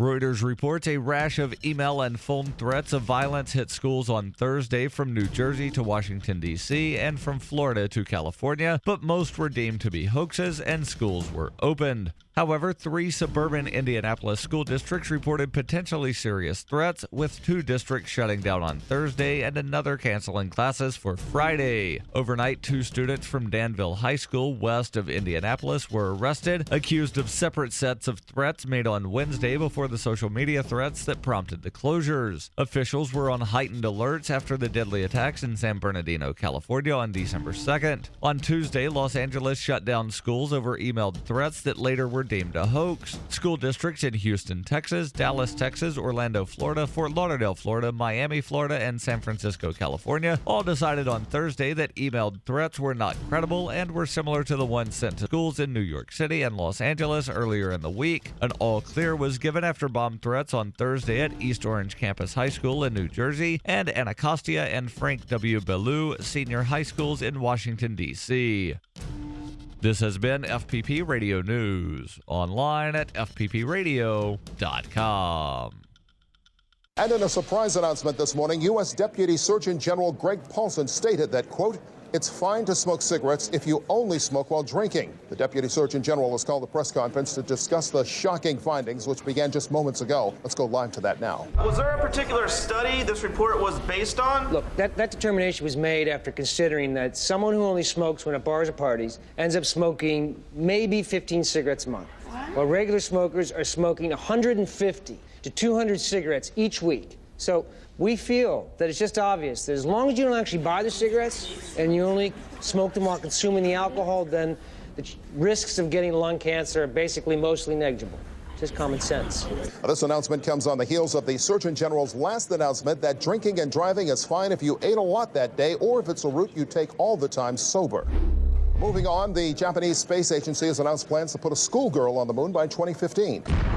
This is the Onion News Network.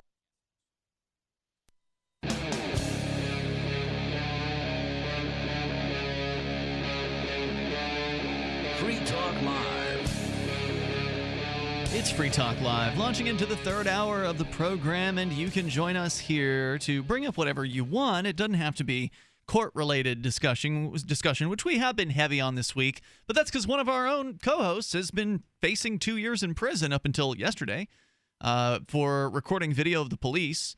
We've been following it in detail throughout the week on Free Talk Live. Basically every other day, we've been talking in great detail about this. So I think it was Monday, I believe, James, you were on with us. Wednesday, TJ, you came on. That is correct. And then now you're both on here on Friday. So it's been a pretty court-heavy week, but hopefully also an enlightening week for you because you don't get coverage like this anywhere else. It just we doesn't could be happen. on, with our tails tucked between our legs going, well, we got spanked again in court. But, this is actually kind of nice to be able to come on and say, well, look, we thought we were right. We weren't trying to be jerks, but we thought we were standing up for our principles. And guess what? Common, everyday, average sense Joes, regular people agreed with us.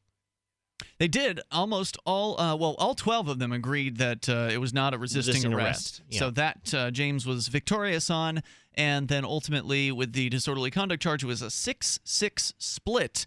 The entire time that the jurors were deliberating, it was about at least a 5-hour deliberation over 2 days. So the court trial wrapped up on Wednesday afternoon at around 2:30. They deliberated to about 4:30, and then they picked it up again starting at 9 a.m. And then just after lunch, they did return their verdict. Ultimately, the judge and the attorneys agreed to declare it a mistrial on the disorderly charge. So they can't bring the resisting charge back. That's done. Fifth Amendment of the United States Constitution says no double jeopardy. So they can't bring that one back, which means that they can still bring the disorderly conduct charge back. The prosecuting attorney refused to answer my question on the way out of the courtroom. And that's actually in the video when we were getting ready to leave. She was packing up, and I asked her, I said, Ms. Prosecutor, can you comment on whether or not you'll be wasting more taxpayer dollars on charging James again? Because they trotted in 6 police officers. Yeah, because that's a very neutral question, Ian. They brought out totally neutral. There's not a loaded question in there anywhere. They brought out, I don't claim to be neutral. I'm biased in favor of liberty, and readers should know that. So anyway, they trotted out 6 police officers, probably had to pay them overtime to come and talk on the stand. They brought everybody on in court in a bus down to the actual location of the supposed crime and did a viewing, which is a fairly rare thing that doesn't happen very often. They also paid good money to have these blown up charts, or not charts, but like maps. They had these huge those were maps. Beautiful. They were glossy. They were very nice. They looking. high definition. I'm like, wow, they really spent a lot of money on this case. On that. And, however much time that this prosecutor could have been working on an actual case with a victim. So I don't know what the total amount that this trial was valued at, but it certainly wasn't any small, nothing to sneeze at, right? I'm surprised they didn't have computer animations and Maybe they'll up their game next time. Like maybe we could some video game, program it in, have snow and oh, he's around the corner and So all kinds of nonsense. So if it happens again, and I hope it doesn't, but TJ, you want them to charge James. I do. I guess the charge is already there. You want them to bring this to another trial. Oh, please, yes, please. And if it does happen again, it'll be very interesting because, first of all, this is the first time this has ever happened to any liberty activists here in where we New ended up Hampshire. with a hung jury, yeah. With a mistrial. Usually and a hung it's jury. they either we get convicted or we get offered a plea deal and we plead out, or we get acquitted. Most liberty activists aren't taking plea deals in my experience. Okay, if we want to say that, then we say most either get convicted or they get acquitted, but we very rarely have a hung jury. Yeah, my goal was to beat the resisting charge, so I was pretty happy. And you met that goal. That was I figured the other one, I'll probably be found guilty because you never know. I mean, you don't know. One thing I was wondering too is can you point out? Could you say to the jury, this is the 3rd trial? This, I wonder about that. You can point it out, but the judge will instruct that previous verdicts are not relevant. So you can, they already know that because the attorney would say, Trooper Glazer, you previously testified at a trial that you said A. Now, will you please read the court transcript? Is that still accurate? So you can bring that up indirectly, but you're not allowed to argue explicitly in closing summation. Ladies and gentlemen, my client was previously tried and this jury split 6-6. Well, that would be a no-no. You could try to do it and see what happens, right? So I would never preclude saying something like that during a trial because I think it wouldn't work. I'd go ahead and try it out and see what Well, you're happened. not a judge. If I were an attorney, either. yeah. Well, no, what'll happen is the judge, the other side will object like crazy, and then the judge, if he thinks you did it on purpose, will really be mad at you, and that's not a good idea. He could be, but ultimately you can't be disbarred if you're not an actual attorney. They could, I suppose, hit you with a contempt charge. Worst case. Or they could in the future find you not of good moral character. Because remember, in New Hampshire, you don't have to be a licensed attorney to represent somebody. You can be somebody's criminal defendant attorney as long as you're not getting paid. Yep. And you have to have permission of the court, and that's the key. Which is, I think, a very good thing for New Hampshire. Oh, yeah, we're one of the few states where you can be a non-licensed attorney and still, look, I understand. So, can you call yourself an attorney if you haven't gone to school to be an attorney? Yes. Okay. I mean, let me back up. It depends on the state. Yeah. So in this state, I can say I am James's attorney. That's perfectly legal. Now, and so you are actually interested in taking James's case if it does come back. There's another activist named Melanie, and she actually went to law school, and she's working on passing the bar exam here in New Hampshire. So she would take the case, maybe. Well, neither her or I are licensed attorneys, but one of us would sit primary chair, and the other one would be second chair. And that way you could actually have 2 people with different styles of cross-examination or direct examination. That would be another funny tactic is have 12 attorneys, in fact. Imagine the entire... Well, the judge would stop it at some point. Well, unless there's something like an O.J. Simpson trial. So O.J. Simpson had multiple attorneys, but generally you can only have... One at a time talking. And, it depends on the state. But most of the time the rule is... An attorney can question one witness, and then another attorney can question another witness, but you can't have 2 attorneys questioning the same witness because it's supposed to be if one attorney has a question, he's supposed to write those on a piece of paper, pass them to his colleague. It's like double teaming. It's not fair. So toll-free number tonight, 855-450-FREE. That's 855-450-3733. Another case we've been following here on this program We had Christopher David. You mentioned his name earlier, TJ. He is the founder of Free Uber. He's the Uber civil disobedience driver who has been, or for a while, went out and illegally gave people rides in Portsmouth until ultimately the police targeted him with felony wiretapping charges for recording a scene where a bouncer actually called cops on him, and then ultimately the police came up and threatened him. He got it all on audio, released that on YouTube, and they are using that now to charge him with so-called wiretapping. And just to remind listeners, New Hampshire, we're what's called a two-party state. So in most states and under federal law, if I know I'm being recorded, I can record a conversation that I'm having with you. I do not need your consent. It's called one-party consent. One-party consent. But in some states, Illinois being one, Massachusetts being a second, Maryland being a third, and New Hampshire being fourth, and I know California being a fifth. California is a two-party? Yes, and not only that, it gets even weirder in California. If you call somebody in California, so like let's say I'm in, I don't know, let's just pick Virginia, which is a one. Let me pick a state like where I know that's one. Georgia's one party. Georgia's like party. I'm in Georgia. I'm a one-party consent state. I call somebody in California and I don't get their consent to record them over the telephone. So even though I'm doing the recording from Georgia, I am still breaking California law according to the California Appellate Court. Huh. So that's why the federal doesn't matter? Well, the federal, you can't be charged federally because federally, so you remember like that was actually an issue with Linda Tripp and Monica Lewinsky when Bill Clinton was impeached. Linda Tripp had recorded her colleague at the White House, Monica Lewinsky. Monica Lewinsky and Linda Tripp were in Maryland, which is a two-party consent state. So Linda Tripp was threatened. I'm pretty sure she was charged with illegal wiretapping. But in New Hampshire, if I want to record you on the telephone or I want to record you and we're having in a private room somewhere, I have to get your explicit permission or you have to reasonably know you were being recorded. So we've been following that Christopher David case, but it's exploded into much larger than Christopher David. There's now the Uber grandma who has been ticketed 4 times for driving for Uber in Portsmouth, New Hampshire, where it's basically illegal to run a ride-sharing service right now due to the taxi cab regulations that they've put into effect there that protect the existing taxi cab companies. It's legal if you get a $1,000 per year permission slip called a taxi license. I hope she wins, and I hope she sues them. Yeah, that would be awesome. I know Uber is paying for her attorney, so that's a nice thing. And we got an update in that case where one of the local taxi cab owners is saying he might just protest on New Year's Eve. He says he wants the city to crack down harder against Uber. Now, this will be interesting. Yeah, and as a result, he's saying his services may not be available. It's Free Talk Live. Every once in a while, you get information that's worth changing your life for. This is one such time. You can save up to and beyond 25% on all purchases at Amazon.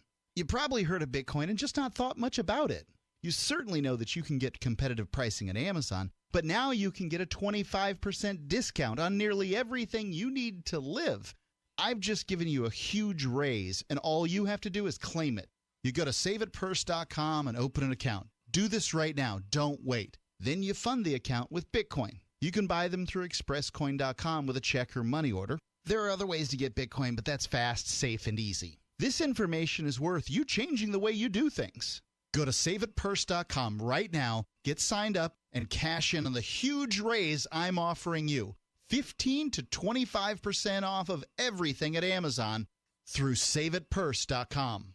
It's saveatpurse.com. Did you know that home break-ins increase more than 100% during the holidays? It takes just 10 seconds for an intruder to kick in your door, but police response to a home alarm system is more than 20 minutes, and intruders are in and out of your home in 5 minutes. Thieves know that you're not home and have presents inside just waiting to be taken. And if you are home, how safe will you feel with an intruder lurking inside with your family? That's why police across the country are recommending you use Door Armor. Proven to withstand the force of a battering ram, Door Armor keeps intruders out. It's easy to install and barely visible, and your Door Armor is guaranteed for life. Go to InvasionStopper.com for a very special buy one, get one at half off deal. These savings are for a limited time and only available to GCN listeners. Protect your valuables and loved ones this holiday season. Go to InvasionStopper.com now. That's InvasionStopper.com. This is a national health care alert from the Health Hotline. If you, a family member, or a loved one suffers from knee pain and have Medicare as your primary insurance, we've got great news. You could qualify for a pain-relieving knee brace at little or no cost to you. Get free delivery, and all the paperwork is handled by our accredited suppliers at no charge to you. So if you're on Medicare and have knee pain, don't wait. You may qualify to immediately receive a pain-relieving knee brace at little or no cost. Friendly agents are standing by 24/7 to help you. We also have other pain-relieving braces too for your shoulder, ankle, or back. You may be eligible to get these items and more at little or no out-of-pocket cost. Our friendly representatives are standing by now to help you, so please call now. 800-301-2963, 800-301-2963, 800-301-2963, 800-301-2963. If you want to know the latest about Free Talk Live before we go on the air, all you need to decide is how you want it delivered. It's your choice. Visit news.freetalklive.com. You can get emailed announcements and participate in contests via our email updates list. Plus, we have a Twitter account that you can follow and a Facebook page where you can become a fan. So visit news.freetalklive.com to get news about Free Talk Live as soon as it's announced and the way you want it delivered at news.freetalklive.com. That's news.freetalklive.com. Cryptocurrency and peer-to-peer tech developments happen fast. Stay in the loop with the Daily Decrypt, a new video channel and podcast that will keep you on top of the latest innovations in crypto finance, security, networking, transportation, and gadgetry like drones and 3D printers. Subscribe to the Daily Decrypt on YouTube and SoundCloud and be an early adopter of the future. The Daily Decrypt. You can connect with the Liberty Radio Network via our Facebook page at facebook.lrn.fm. That's facebook.lrn.fm.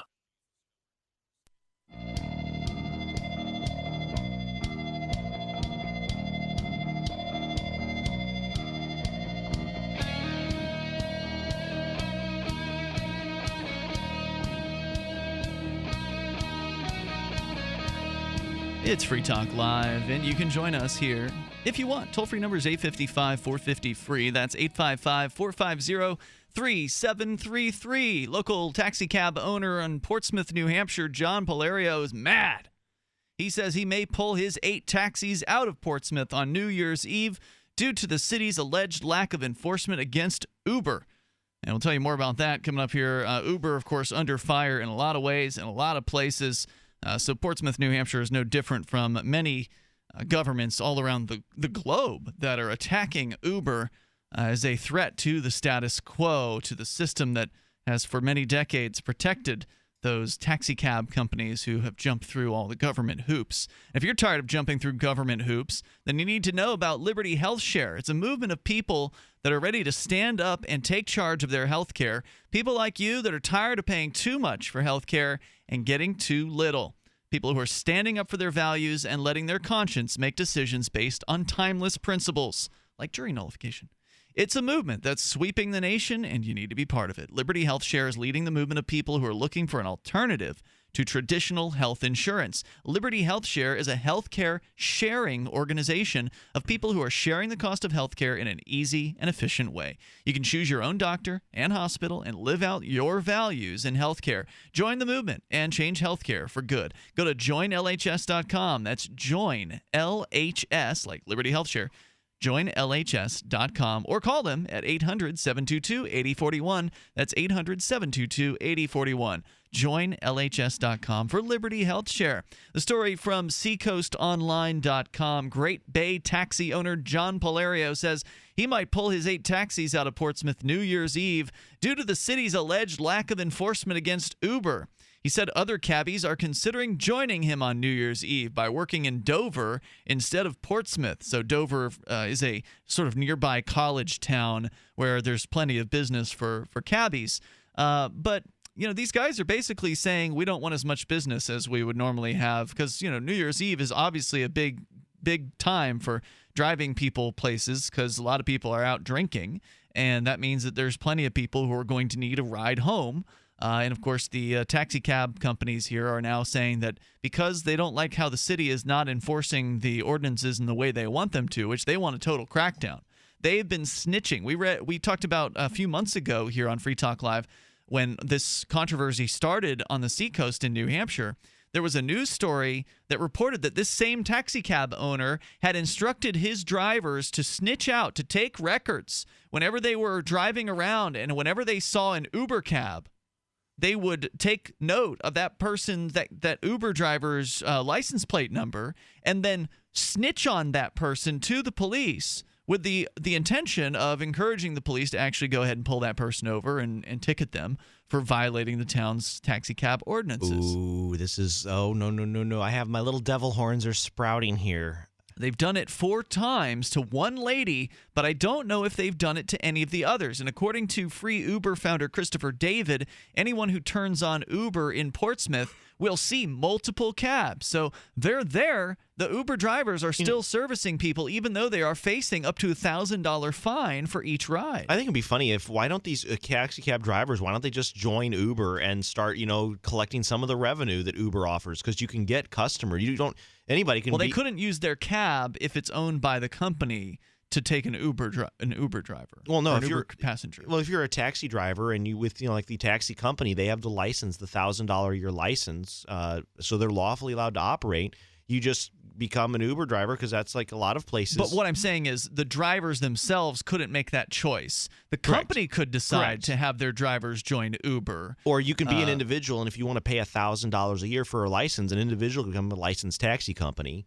So you can't have a misdemeanor conviction in the past 7 years. So, Ian, I'm afraid you are too dangerous. You're too likely to commit a crime and be dangerous to society. Well, I wouldn't have passed the background check by the city. Correct. So this is the issue that Uber has. One of the issues they have is they don't want to have this city-required background check when Uber already has its own standards for background checks. The city would preclude anyone who has a misdemeanor within 7 years from being approved to drive, whereas Uber doesn't mind that because Uber understands that it's not hard to get a misdemeanor, and just because you have a misdemeanor, or at least I presume they understand this because they approved me to be a driver. Okay, so you could make the argument that you shouldn't allow convicted rapists and murderers and bank robbers and armed robbers to be allowed to be taxi drivers, but if someone has 5 years ago, they forged a check for $50 and got a misdemeanor check forgery conviction and got a 7-day jail suspended sentence. Do they really can't be a taxi driver? Is that what the city's really saying? Mark was a murderer. I mean, he was sent to prison for 9 years for second-degree murder, even though he didn't actually kill anyone. But, on the record, he looks like a murderer, and he was able to drive a cab in Sarasota, Florida. Yeah. And by the way, I would feel fine getting in the car with Mark. I'm pretty sure he's not going to murder me or can you imagine this scenario? There's some rapist. He's like, I'm going to go out and become a taxi cab driver, and I'm going to use that as a ruse to lure young women in and rape them. Well, it's curses. I can't pass the background check. Foiled by the city. There's no way I'm going to be able to go out and rape young women now. So I can imagine a scenario where, it's New Year's Eve, I'm at the bar, I call this taxi company. They say, well, because of Uber, we're not serving tonight. And I say, oh, really? Oh, okay. Uber. I need to go sign up for Uber now. Yeah, I bet you're right about that because they will likely blame Uber for why they're doing it. And ultimately, you're right. This guy is giving Uber a whole lot of free publicity. I mean, there wouldn't be this article in the newspaper about this if he wasn't protesting. Palerio reported, and by the way, he's saying the other cabbies are considering joining him. I bet you they won't. If they're smart, they'll at the last minute decide. What other system than the free market can an openly gay man go into a conservative Christian shop and say, sir, I have something you want called money, and you have something I want called a tractor or rent, a backhoe because I need to do some yard work. I want you to say that you love gay people, and I'm holding a $100 bill in front of them. Yeah, say you love gay people. 100, 2, see, I know you want that money. You know what? I know you loathe and hate gay people because of your religious convictions, but I'm going to demand that you say I love gay people. And what does that have to do with the taxi cabs? Because somehow, we have these people that whatever they think, because they want the money, whatever they think of Uber, You could be pro-Uber, anti-Uber, but above all, they want that money. So even if they agree with the guy, look, I totally think Uber sucks, but I need to get out there and get some fares. Yeah, we're gonna drive on New We're not Year's. gonna really join in this protest because we want the money instead of the moral conviction and satisfaction of knowing we didn't help drunk people get home on New Year's because we're mad about something. So Polario reported in an open letter that was discussed during Wednesday's meeting of the Transportation Services Committee, formerly known as the Taxi Commission. In the letter, the cab company owner claims Uber drivers are openly violating the transportation ordinance and are therefore, get this, stealing money from registered cab drivers like himself. Yep. He believes that because he has the government permission slip, that he owns your business, and that when you decide to go to Uber, you have been stolen from him. Yes. Even though there's no obligation on your part to actually use his services, you could walk home, you could and by the way, call a with friend. With Uber, you can still go with a government licensed taxi. You could say, look, I don't trust Uber's drivers. I want a government licensed taxi. You still have that option. Uber has that option, actually. It's called Uber Taxi. It's on their app. I don't think they have that in Portsmouth. 855-450-FREE. That's our number. It's Free Talk Live. So you've got to take a state construction license exam or certification. Can't decide on what books or what chapters to study? Discover right now how you can eliminate unnecessary books and wasted study time. At contractorexam.com, our study materials zero in on state-required test topics in an effective, multiple-choice format. So whether you're a plumber, electrician, general contractor, or other construction-related trade, contractorexam.com will help get you prepared. Visit us at www.contractorexam.com today. As the cold and flu season approaches, Silver Lungs is ready to help you and your family through the toughest of the year by supporting your immune system and overall health. From our best-selling colloidal silver generating system to our entire line of silver-based skin gels, nasal sprays, soaps, and silver solutions. Silver solutions remain one of nature's most powerful and least expensive antibacterial agents. Now you can produce your own for pennies a day in the comfort of your home using the breakthrough technology of the Silver Lungs generator. Learn more today at www.silverlungs.com.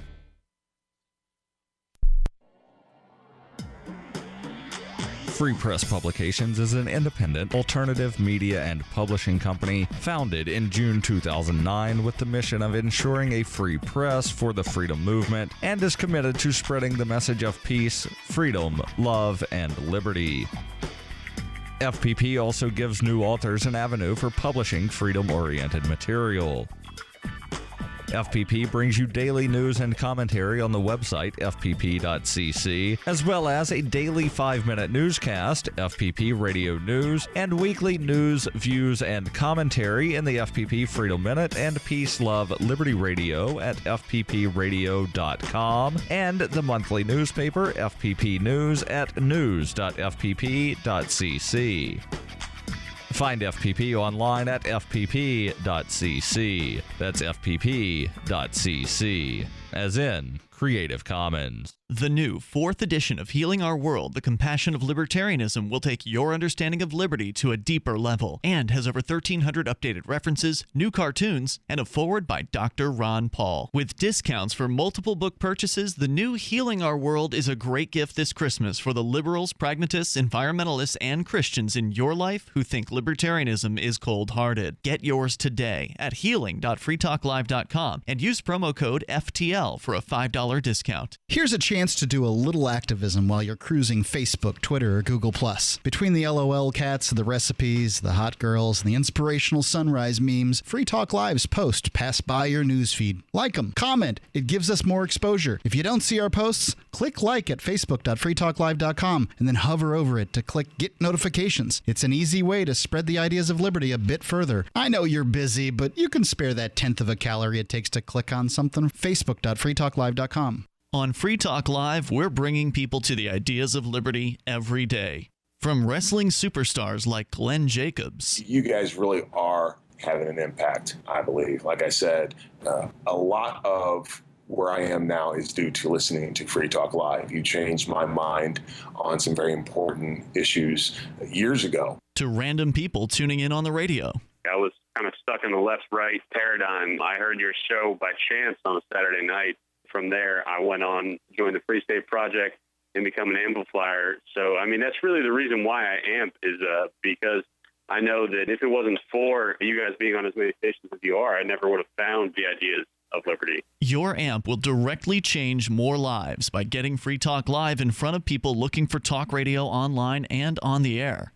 When you amp Free Talk Live, you get perks like access to the AMP-only Facebook group and AMP podcast. Visit amp.freetalklive.com. While our satellite channel is free to listen to, it's not free for us. You can help us cover our satellite costs with the chip-in on the right side of the page at lrn.fm.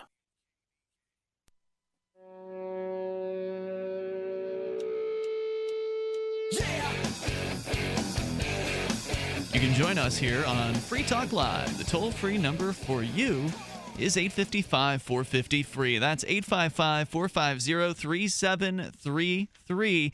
We do also have Skype. Skype username is lrn.fm.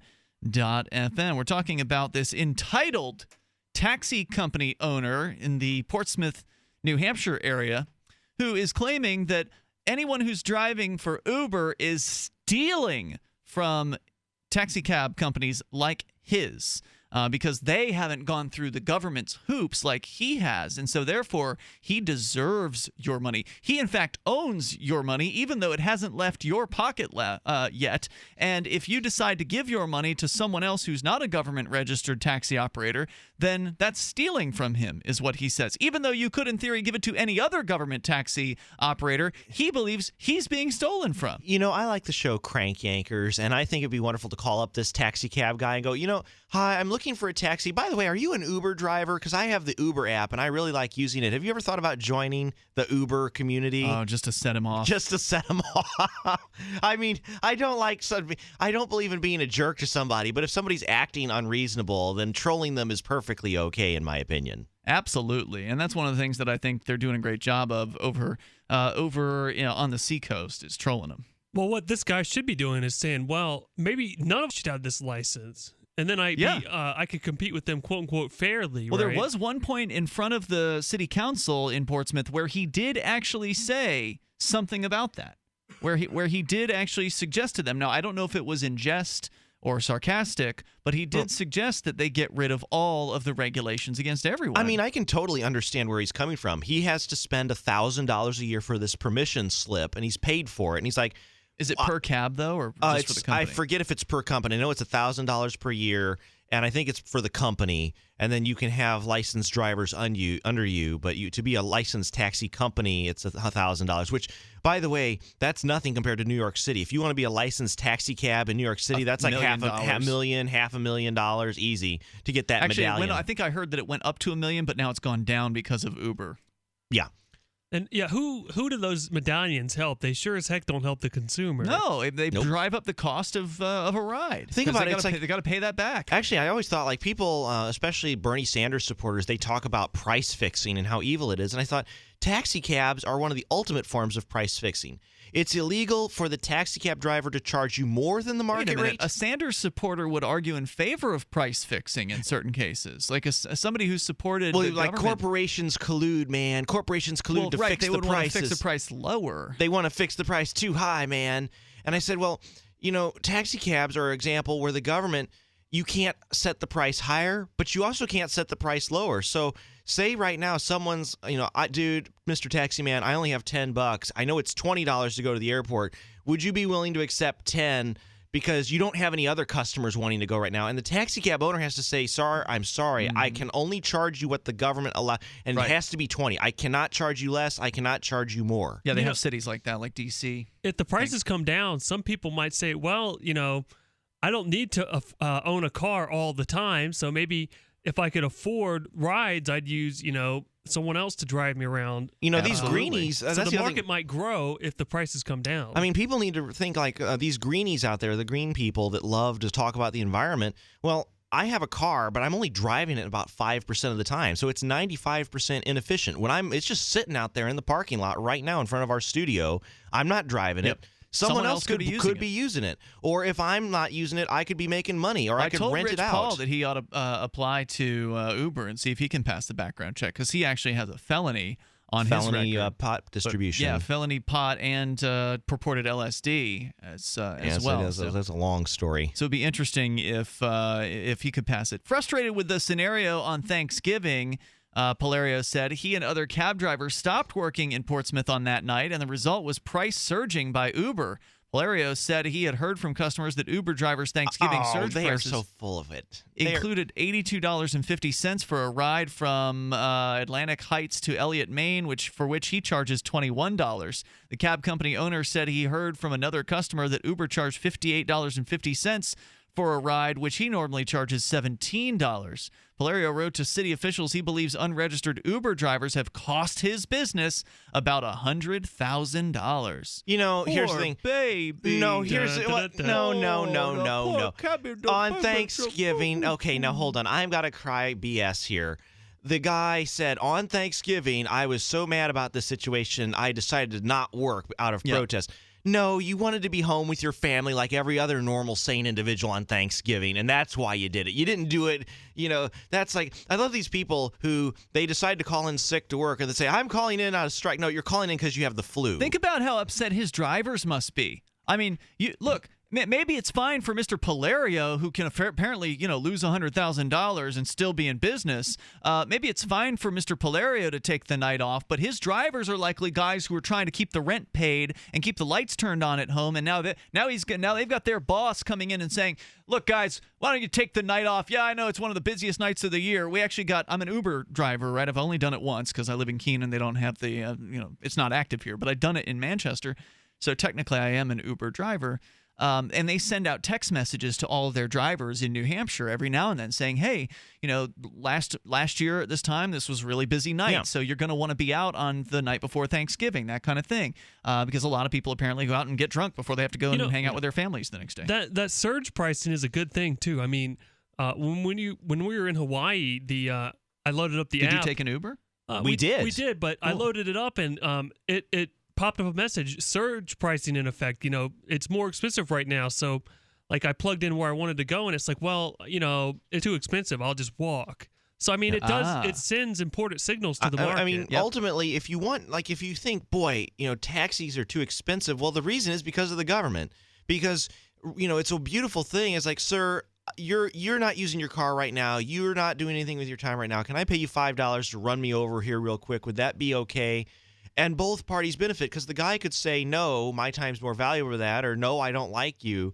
But the person, it'd be so much easier if I didn't need a car all the time, if I could just ask somebody and pay them for a ride and not have to wait for a taxi. Have any of us thought about going to MAD, Mothers Against Drunk Driving, and say, hey, why don't you guys support Uber? Because so many people drive home drunk. The statistics show Uber in, I believe it was Philly, they actually looked at the numbers, actually a few of their markets. Statistics show drunk driving incidents go down when Uber starts in a city. Yeah, because, I mean, the one problem, why do people drive home drunk? Well, they call up the cab company and, sir, we don't have any taxis available, or they won't be available for 4 hours. And I gotta go to work tomorrow. I got to go to work tomorrow. I better get home. And so rather than, imagine you could call up and there would always be a cab available. And maybe there would be pricing. If you're intoxicated, they give you a 50% off drunk discount. Or maybe some cabbies will actually go to bars and give their business cards and actually will take people home. Yeah, or maybe bars could have a contract. They do that. We'll we'll call this company and you can be exclusive sole taxi provider to our patrons. For a discount. For a discount. That absolutely happens. So let's see here. Oh, here's more from Palerio. So this is the angry cab owner. Quote, "It's time for this commission to ask for a temporary injunction keeping Uber from operating illegally in Portsmouth until they comply. If no action is taken, I will be left with no other option but to move my operation on New Year's Eve to Dover and let the residents and guests of Portsmouth truly see what Uber is all about." Uh-oh. Well, this is kind of like threatening to shut the government down. It's like the worst thing that can happen when the federal government shut down is everybody goes like, nothing's really bad is happening. The whole government shut down. You know what? We're going to put barricades in front of the World War II memorial. It doesn't cost us any money to keep it open because it's already there. It's built. There's nobody taking tickets. But we're going to put barricades to shut it down to let everybody know how important the government is. We should have an event like, have multiple drivers go out there, like 16 drivers go out there and be like, have double what he's pulling off the streets, right? I wish I lived close by. I mean, to drive to Portsmouth for me, we're in Keene, New Hampshire. It's the west side of the state. It's at least 2, if not 2.5 hour drive to get out there. But man, this is going to incentivize more Uber drivers to come up, maybe from Boston or from Manchester. If there's the money, if there's market demand, people will pay if the government just allows them to free market to happen. Toll-free number tonight, 855-450-FREE. More from the whiny cabbie here, 855-450-3733. This is Free Talk Live. Are your kids spending too much time online? Are they gaming instead of doing homework? Are they on Facebook instead of sleeping? Turn their internet access on or off when you want for free at webcurfew.com. 100% web-based interface means nothing to download, install, or configure. Web Curfew is free and controls any device using your home network without slowing down your internet. Block all adult web content with a click of a button. Don't let the internet raise your kids. Take back control of how and when your home internet is used for free. Visit webcurfew.com. You can control your health care with Liberty Health Share. Liberty Health Share is like-minded people coming together to share medical costs, which saves money. You don't even have to pay for procedures that violate your conscience. Because we all share the same values. Join the movement of people who share in medical costs and change the way you pay for your health care forever. Go to libertyhealthshare.org to find out more. Liberty Health Share. Together, we're changing healthcare for good. libertyhealthshare.org. Attention, all men. Are you urinating more frequently? Do you wake up to urinate? Are you having a slower, weaker stream? Don't ignore the warning signs of your aging prostate. Get your free bottle of Super Beta Prostate. Super Beta Prostate is guaranteed to support a more complete emptying of your bladder, a fuller, stronger stream, and less waking at night to urinate. Super Beta Prostate is a product that I really like. I endorse it. I use it myself. I was very pleasantly surprised that Super Beta Prostate helped me fairly quickly. Super Beta Prostate is formulated with a natural plant enzyme called beta-cytosterol. It's so powerful, you'd have to take 100 saw palmetto pills to get the same sterols as just one Super Beta Prostate tablet. Don't ignore the warning signs of your aging prostate. Call now to get your free bottle of Super Beta Prostate. Call 1-800-853-1203. That's 1-800-853-1203. 800-853-1203. Every once in a while, you get information that's worth changing your life for. This is one such time. You can save up to and beyond 25% on all purchases at Amazon. You probably heard of Bitcoin and just not thought much about it. You certainly know that you can get competitive pricing at Amazon, but now you can get a 25% discount on nearly everything you need to live. I've just given you a huge raise, and all you have to do is claim it. You go to saveitpurse.com and open an account. Do this right now. Don't wait. Then you fund the account with Bitcoin. I know this sounds unbelievable, but at my house, we saved as much as 45% off of a new item on Amazon. This information is worth you changing the way you do things. Go to saveitpurse.com right now, get signed up, and cash in on the huge raise I'm offering you. 15 to 25% off of everything at Amazon through saveitpurse.com. It's saveatpurse.com. So you've heard all 3 hours of the latest episode of Free Talk Live, and you're still hungry for liberty-oriented audio content? Did you know that we have another 24/7 audio stream at LRN.FM? The Liberty Radio Network airs the latest episodes of some of the best liberty-oriented podcasts on the internet around the clock. In addition to recorded content, you'll also hear live shows like Free Talk Live, originating from our Keene, New Hampshire studio. So listen anytime at LRN.FM. That's LRN.FM. Currency is too important a thing to be left in the hands of government bureaucrats, especially when billions of dollars can be created with the swipe of a pen. Overstock.com supports the cryptocurrency movement because it returns the power of an inflation-proof form of money to the people, where it belongs. Did you know that you can use Bitcoin to pay for anything Overstock.com sells while enjoying free shipping on orders of 0.211 Bitcoin or more? If you support freedom and the cryptocurrency movement, you should support Overstock.com.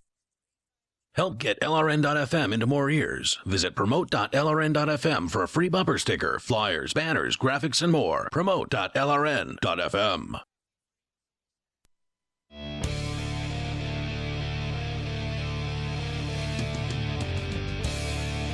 We got time for you if you want to join us here. Toll-free number is 855-450-FREE. Maybe you want to take the cabbie side here. The cab driver or cab owner, John, I think I've mispronounced his name, Palrero.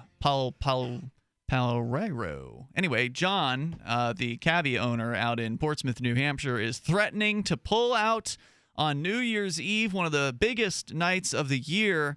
He's saying he's mad that the city isn't cracking down as hard as he would like them to on Uber. I mean, after all, if you want to find out where the Uber drivers are, you just have to load up the app. For anyone who doesn't know this, I guess we haven't really explained. Uber's a ride-sharing service. They're basically a connector for people who are willing to give rides to people who need rides. It's an app that does that. And what happens is you download the app for iPhone or Android, you pull the, open it up. Once you create your account, it'll show you on the map where all of the Uber drivers are. Or actually, I think it only shows 8 at once. But, if you your zoom nearest in, Uber drivers, right, yeah, it'll show you the closest ones, and it literally shows you where they are. So you can see them moving around as they drive around. When you tell them you need a pickup, it'll show you which car is going to pick you up. It'll tell you what the driver's name is, show you his or her picture. It will actually also give you the make, model, and license plate number of the car. Exactly. That way you can identify. That driver could be a member of ISIS or Al Qaeda. Oh, James, darn it! This is the interesting thing. Ian, I can give you a ride in my car in Portsmouth, New Hampshire for free. That's totally correct. allowed. The moment I charge you $1, now I need a $1,000 per year permission slip called a taxi license from the government. Or else the government will write me a bunch of fines and citations. And if I don't pay those fines and citations, they're going to send men called police officers who have guns and body armor to my house and take me away in handcuffs if I don't pay those fines. James, don't give them any ideas. I mean, this guy isn't yet claiming that Uber drivers are ISIS, but I mean, he's so desperate for his business here. He's claiming he's been cost $100,000 because of competition from Uber. He claims that he owns everybody's cab business and that Uber's stealing from him. He says it's time for the commission to get a temporary injunction against Uber to prevent them from operating in Portsmouth until they comply. And he says if you don't do it, he's going to pull out on New Year's Eve, and says he'll let the residents of Portsmouth truly see what Uber is about. In response, the Transportation Services Committee Chairman Peter Bresciano Wednesday made a motion to recommend that the City Council actually seek said court order, stating that Uber should cease and desist from operating within city limits until it complies. The council is scheduled to conduct a public hearing on the city's ride-sharing ordinance on December 21st. That's I'm utterly coming Monday. shocked because normally the government's response to this, they send out the SWAT team, pull over people, and shoot their cars, slash through tires. That's usually the government's response. Well, I mean, a government judge's order is the same thing. That's the judge ordering them to cease and desist. If they didn't cease and desist, they could absolutely use violence against Uber. In that case, they could raid their home office. I mean, the fact that we're even having a discussion about whether Uber should be allowed. Normally, it's you're not allowed to do this. Shut up. Get the permits or else. And then later it comes out, oh, we're sorry. But this is more like they're actually having hearings and weighing in with the taxi cab commission. Uber's offices have been raided, not in New Hampshire, but in Hong Kong and in France. So, it wouldn't surprise me if they escalated this to pretty serious levels here. In response, committee member Larry Cataldo, who drafted the first version of the ordinance, said Wednesday that what John says is true. Nothing has been done, he said, about the fact that only one Uber driver has been cited since the ordinance was enacted September 17th, and that's Uber Grandma. Her name is Stephanie. I'm forgetting her last name at the moment, but if you type in Uber Grandma on freekeen.com, you will find her story. She's been ticketed 4 times now, is facing around $3,500 in fines, and she is slated to go to trial, I think in January. I'm not sure exactly the trial date on that, but that's going to be interesting because Uber has hired an attorney. Stephanie Franz is her name. Thank you. She's 64-year-old grandmother, former school bus driver.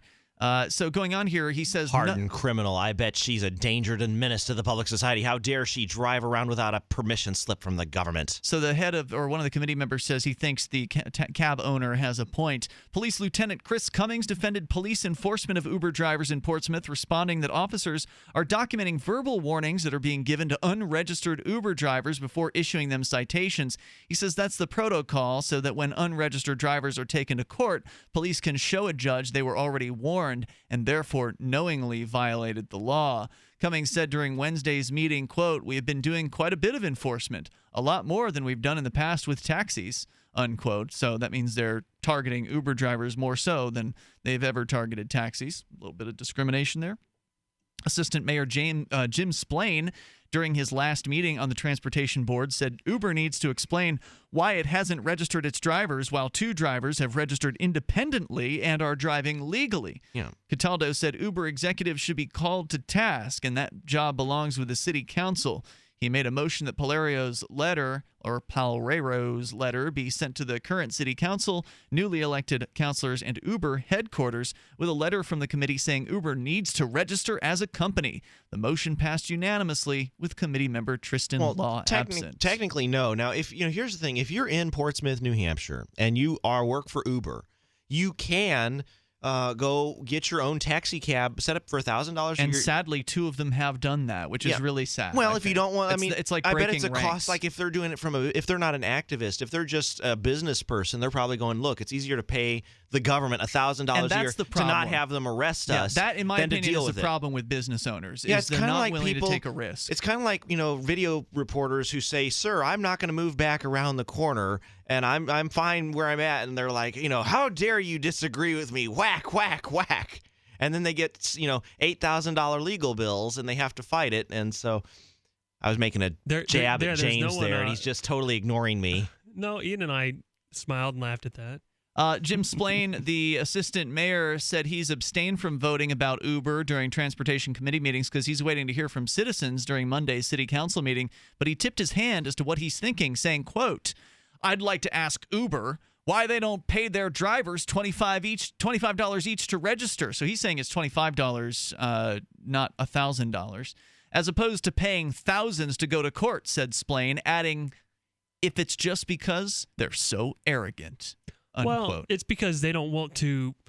I think Uber's position is, well, if we do it in Portsmouth, we'll have to do it everywhere. We'll have to get taxi medallions. Yeah, that's a good point. Because, and I think Christopher David from Free Uber did point that out, that if they lose this in Portsmouth, then don't be surprised when Dover and Manchester and these other towns in which Uber is operating will jump on the same bandwagon and start regulating Uber there. Oh, and even Keene. I would love them to try to regulate taxis here in Keene. Oh my, I want that Uber would be to open up here in Keene. I really want that. Oh, I'm itching. See, are we bad people who are itching for a fight with people? I don't want to fight. I just want to drive people around. Well, I know in you don't Keene. want to fight, but when people are being evil and bad like this, we actually think these people, they're not intending to be bad, but they're being jerks, and so we have no problem trolling them because they're being jerks. If they would just ignore us, the worst thing that could happen for us is if we go out and do something and we get ignored. But they can't just ignore you because they get people like this entitled business owner jumping down their throats. He's at every city council meeting, stomping his feet up and down, saying, "You need to do something about Uber." Yeah, $100,000. Doesn't he realize every time he says the word Uber, all of a sudden Uber gets more business? Anytime you want to advertise something, just have the government try and stop it, and then all of a sudden, so like Ross Ulbricht. Thank God we stopped this Ross Ulbricht guy in the Silk Road selling drugs on the internet, and because he made $100 million in 2 years selling drugs over the internet, and thank God he got caught by using his email address, and that's how we caught him. And people are sitting at home saying, he made $100 million over 2 years, you say, and he didn't have to do any work. He just does a bunch of computer admin work, and that's work. He only got caught because he used it with the wrong email address, and so he made this one tiny slip up, and that's why they caught him. $100 million for 2 years, you say. So right now, people are like, wait, Uber drivers get $50 an hour or whatever the equivalent? Yeah, I don't think so. I think it depends. So it's like sometimes it only works out to $10 an hour. It depends on the market. It depends on the demand. So if it's the what they call the surge pricing, you'll get more than what you normally would. In my case, my first ride was I think it was like a $20 ride, and the dude actually tipped me $20 as well. You're not supposed to tip. You're not supposed to tip your Uber drivers, but this guy did anyway. By the way, and this information, you're welcome, Ian, as a computer engineer. You're welcome for the smartphone and computer algorithms that made this all possible, of sharing the people who needed rides with the people who had cars who wanted to give rides. Well, you know what? It's going to get better, too, because as Christopher David had pointed out, he wants to create an app that will decentralize Uber. Right. That will basically cut Uber, the middleman, out of this the system entirely, and just allow people to give rides to people with like a blockchain-based, Bitcoin-based That'll be interesting app. to see what happens. But, we have Airbnb as well. So if you don't want to pay for a regular hotel, Airbnb, couch surfing. I've heard great things about Airbnb. Derek J. used it when he stayed here in Keene recently. Hey, we're out of time for tonight, but check out more about James Cleveland's trial. The video is going to be up this weekend at freekeene.com, and check out Free Uber as well at freeuber.org. Money, power, and respect are all yours at CreditSuccessSecretsRevealed.com. Be seen as an industry leader. You can do it. The last application you filled out when it was time to hit submit, did your nerves spike? You didn't get the approval you seek, but there's a better way. We teach you exactly what to place into the right systems the right way the first time so you get approved. Get up to $100,000 in instant business credit. Many people will get cash on the spot.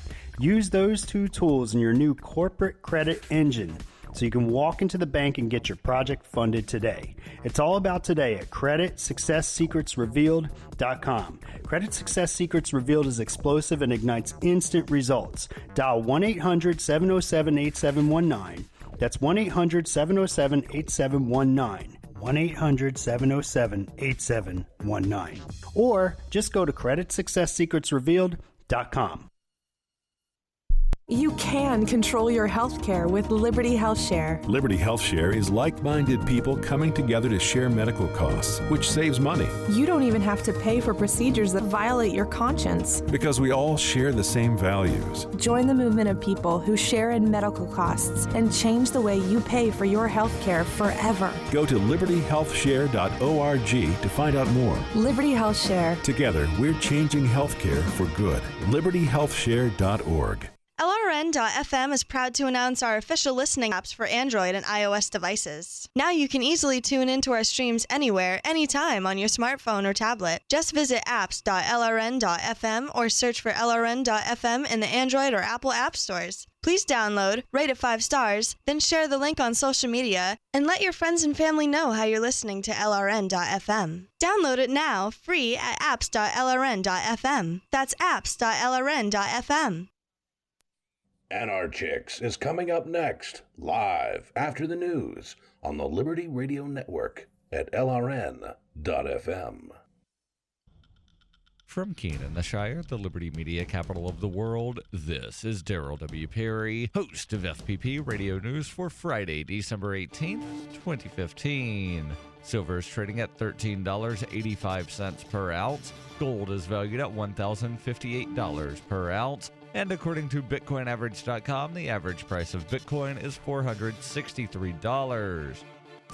Antiwar.com reports a U.S. military ground operation began and ended without much fanfare earlier this week in Libya, according to the Pentagon on Thursday, in a shockingly bungled effort to secretly establish a presence of U.S. special operations in the country. A group of about 20 U.S. soldiers armed with assault rifles and bulletproof vests, but conspicuously not wearing uniforms, showed up in the Watia Air Base just south of Tripoli on Monday. Pictures of the U.S. troops were published by the Libyan Air Force on their Facebook page. The Air Force pointed out that the troops arrived with no coordination and apparently no approval, though the Pentagon claims to have gotten an okay from some government faction or another, but apparently not the right ones, as local commanders quickly demanded that the U.S. troops leave, and the Pentagon says they did to avoid a conflict. Pentagon officials further claim the deployment was a training mission aimed at enhancing ties with the Libyan National Army, but did not explain why they sent the troops in wholly unannounced, nor why the troops were clearly combat ready but out of uniform. Recent conferences on Libya among NATO members, including one earlier this month in Rome, have had several nations talking up the idea of sending troops. It is surprising to learn then that the U.S. went first, bungling their way into Libya and almost immediately getting chased out.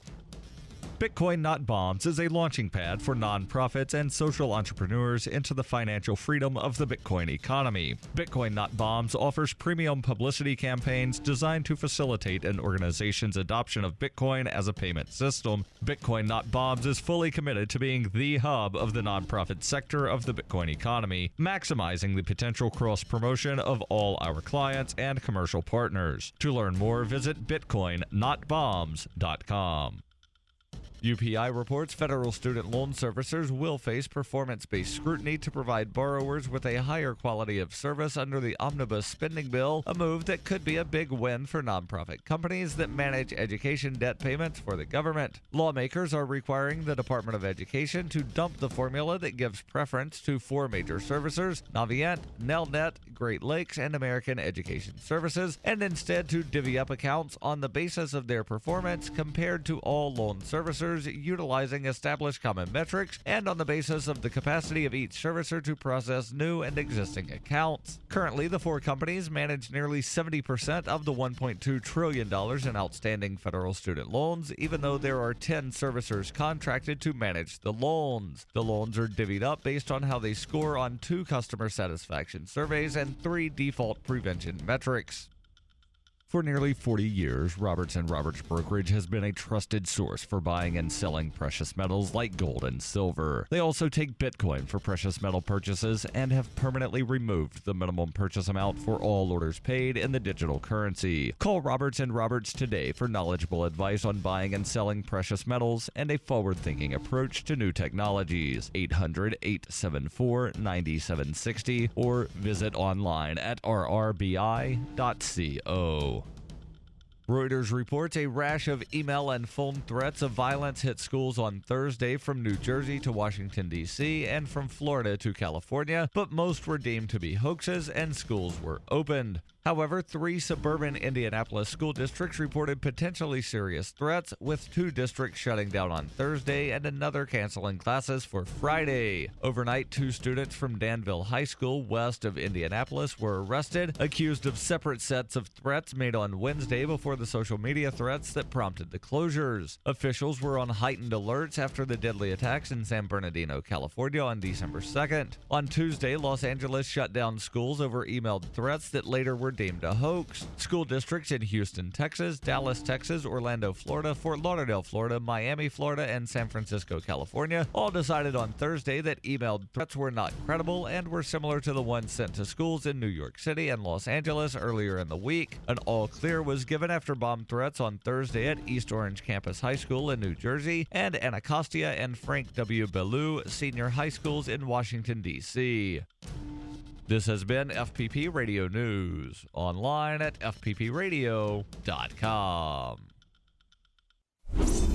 Fans of the Tour de France will be disappointed to hear that the race has been put on hold for an indefinite amount of time, as many of the world's top cyclists are currently riding over to the creek to check out cool bugs. Our Chad Williams is live in Bergerac, France. Thanks, Rachel. Roads that should be full of bikers are empty this afternoon. Right now, the riders were supposed to be here, making the climb up the legendary Mont Ventoux, but instead, they rode into the woods after German cyclist Andre Greipel heard that there were a bunch of stick bugs down at the creek, and then everybody wanted to go down there and throw rocks at them. That's when Dmitry Muravyev reportedly skinned his knee but didn't care, and Irish champion Nicholas Roach announced he saw this big weird frog with like an extra arm or something, but it was hard to tell because it hopped away too fast. Race officials have not put a time frame on when the event will pick up again.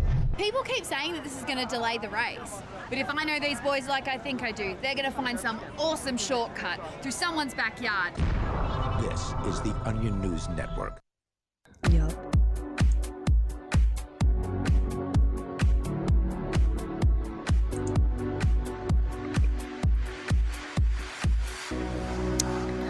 Welcome to the Anarchicks.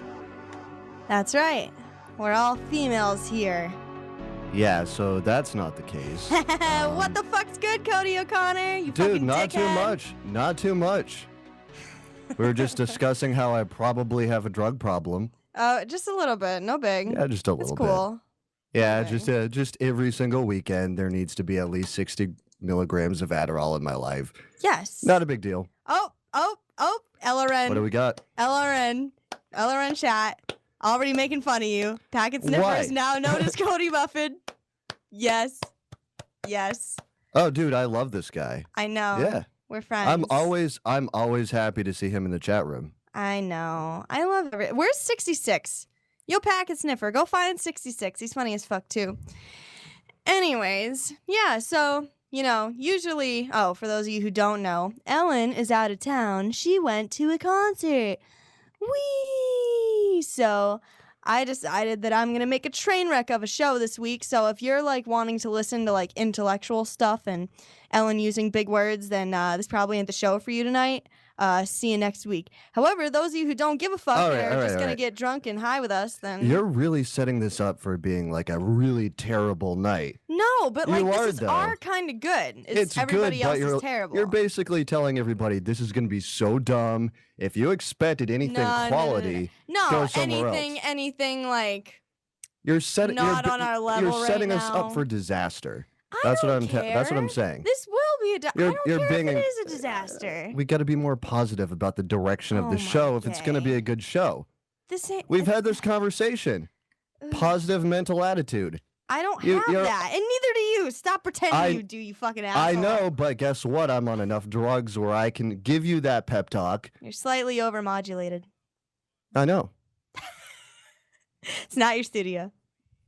What you going to do? I don't know. Fight you? I don't know. Fuck you. I'm bored. Why fuck me? Why? Because fuck you. My brain isn't working. I'm about to come up on some Adderall, and then I'll be excited about stuff. But in the meantime, I don't know. I'm going to force you to be excited about tonight. Force me. Dig out a lighter so I can light the cigarette. And that'll be a good start, now won't it? I will do that for you. Woohoo! Yeah. I want to see passion. You want to see passion? I didn't I'm even not. bring I'm any not show digging prep. that hard until I see some passion. Oh my god, Ellen would be so pissed. Literally, Ellen likes to have everything planned out a week in advance.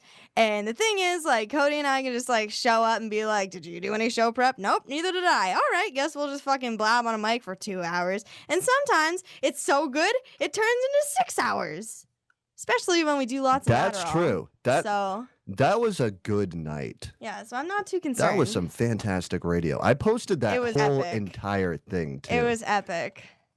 It was epic. Dalton Hemingway coming from wherever the fuck he was. And by the way, I don't know where my lighter is. What the fuck? I don't know what to tell you. It's just not there. Hold on. What? Ann! We need help! This is super important, guys. We have to stop the entire production. We do. I'm Just- a fucking diva, just so you okay? can get your fucking fix. I do. It's true. This is bullshit. I need a fucking cigarette right now, and I don't have a Dude, lighter. this is how you know you have a problem though, right? Is there any glowing embers? Nope. Like, God damn it. You could literally Wait. I know. What? I've seen one. Saw one somewhere. No big. Where is it? All right, this is what I'm saying. Listen to me. You're acting like a cigarette addict, which is really weird. Coming from the motherfucker who just told me a half hour ago that you did so much Adderall last weekend that you were awake all weekend. You can go fuck yourself. I know, but the thing is that Adderall is really good and cigarettes are kind of boring. So when I find the lighter, you're not going to light a cigarette with me. Is that what I'm hearing? I'll totally do it. I'm So just then saying. shut up. I'm just saying I could quietly want a cigarette for upwards of an hour. I can't and do not that. make a big production. I can. You are freaking the fuck out. I am. You're I need freaking a fucking cigarette. Shuffle that stuff around. I know I saw a fucking lighter All somewhere. right, I will go through my pocket again and I will take everything out. Search harder, bro. All right. Search harder, bro. Hold on. Oh wait, no, we I've crushed up got the my drugs keys. with it. It's in the living room. You used my lighter to do that, so I did. See, so you contributed. You contributed. Where's your douche flute, Cody? my douche flute. Your douche flute. Don't believe I have a douche flute. I don't know what that means. I don't know. Sounds pretty... I don't know. Sounds pretty believable to me. But either way, whatever. I just want a fucking lighter. This is ridiculous. I now have to wait 4 minutes. You will be fine. I now have to wait 4 minutes. You will be I'm not fine. going to be okay. No, this is not good. I need cigarettes to function like a normal... Especially when I'm coming up This on is a Adderall. problem. I'm like coming up right now. Like, I need a cigarette. That's why I'm freaking out. That's why I'm freaking out so bad. That's it. It's like too much. It's too much. I can't It's too help much. it. I You've just got- put drugs in my body, and now I'm tweaking the fuck out. I know, and the which thing is is, gonna though, make this a is really that fun show once the- I have a cigarette. the fact that you are freaking out makes me want to freak out. Okay. Oh shit, you're right. I still really want a cigarette though. I know, and now I really want one. Okay, it's cool because we got 3 minutes till the first break. So what we can do, we're just gonna distract This is ourselves. pathetic. Whatever. Hey, so you guys. No, whatever. Do you understand? There's got to be somebody listening right now who's like calling a number, and so they can get us in touch with help. Probably. There's got to be one concerned person who says these two have gone over the edge. They're clearly using drugs as a way to fill a void in their lives, and they need to talk to somebody about what the fuck is going on. But I'm trying to distract myself, but now all I can think about is drugs. Hey, you guys, who's watching the YouTube stream? Let's see. I don't know. Oh, wait. Get out of here. Link, I need to know. 3 viewers, 3 people. So, hey, surprise, you guys. I have purple hair now. You know why? Want to know a funny story? This sucked. Why don't you tell me the story instead of staring at the screen? I like looking at my hair. There's a camera. And, look I know. how fucking cool it looks. Fucking perfect. You wish your hair was as perfect as mine. I have pretty rad hair. Yeah, I go but- to a pretty rad place. I'm not gonna dye it purple, but No, it's not. Then fuck off. You need purple hair to be this I'm cool. pretty sure I would look pretty bad with purple hair. You might, but it looks so good on me. I just can't stop looking It does. at it. It does. It's fucking awesome. But yeah, It's so, a nice purple. I don't know if you read my Facebook status, but I had a fucking really bad time a couple weeks ago. I went to go get my usual box of platinum at the store because there was a big party coming up and I couldn't go out with my fucking roots. And I was like, oh shit, they don't have my platinum. Guess I'll just have to go the next level down. No big. It's a light ash. It's the lightest thing they have. It'll be fine. It's fine. No big. It's cool. Well, fucking shit when I got home and I was like, I got this. Something I've done 1,000,000 times before. It's like baking cookies 1,000,000 times and never burning them, and then just one day you fucking burn them out of nowhere. I really honestly believe that I got a dysfunctional product because literally the second it touched my hair, the toner had just gone way out of whack, and it turned that shit gray. And I don't mean ashy gray, I mean fucking silver gray, like the hipsters. And I was like, hell no. So I had 2 options: either stick it out with a silver hair, hell no, or dig through my hair dye artillery. I had green, I had orange, I had some pink, I had some neon yellow, a couple other things, and I had purple. I used to have purple hair. It looks really good. People used to tell me that I'm a natural violet, which fuck yeah. So I went back to the purple. I don't know how long it'll stay this way, but it's pretty rad. I love it. Just look at it. Yeah, Just look no, at it. dude, I would look at it with the green screen too. Just look at it. It's got a shine to it. It does. Fucking so cool. I'm so cool. No, yeah, dude, I have to say, Right, chat room? I'm so cool. it is a good color for you. It works for me, dude. It totally works. I look like a blood elf. Sweet blood elf. So yeah, improvement on Renee's hair. Big stuff going on. Big stuff on the show that I'm doing the outro for, even though it's totally not my show. Shut up, Cody. We'll be right back. We're going to everybody. find a lighter. We'll be right back. Fuck off, Cody.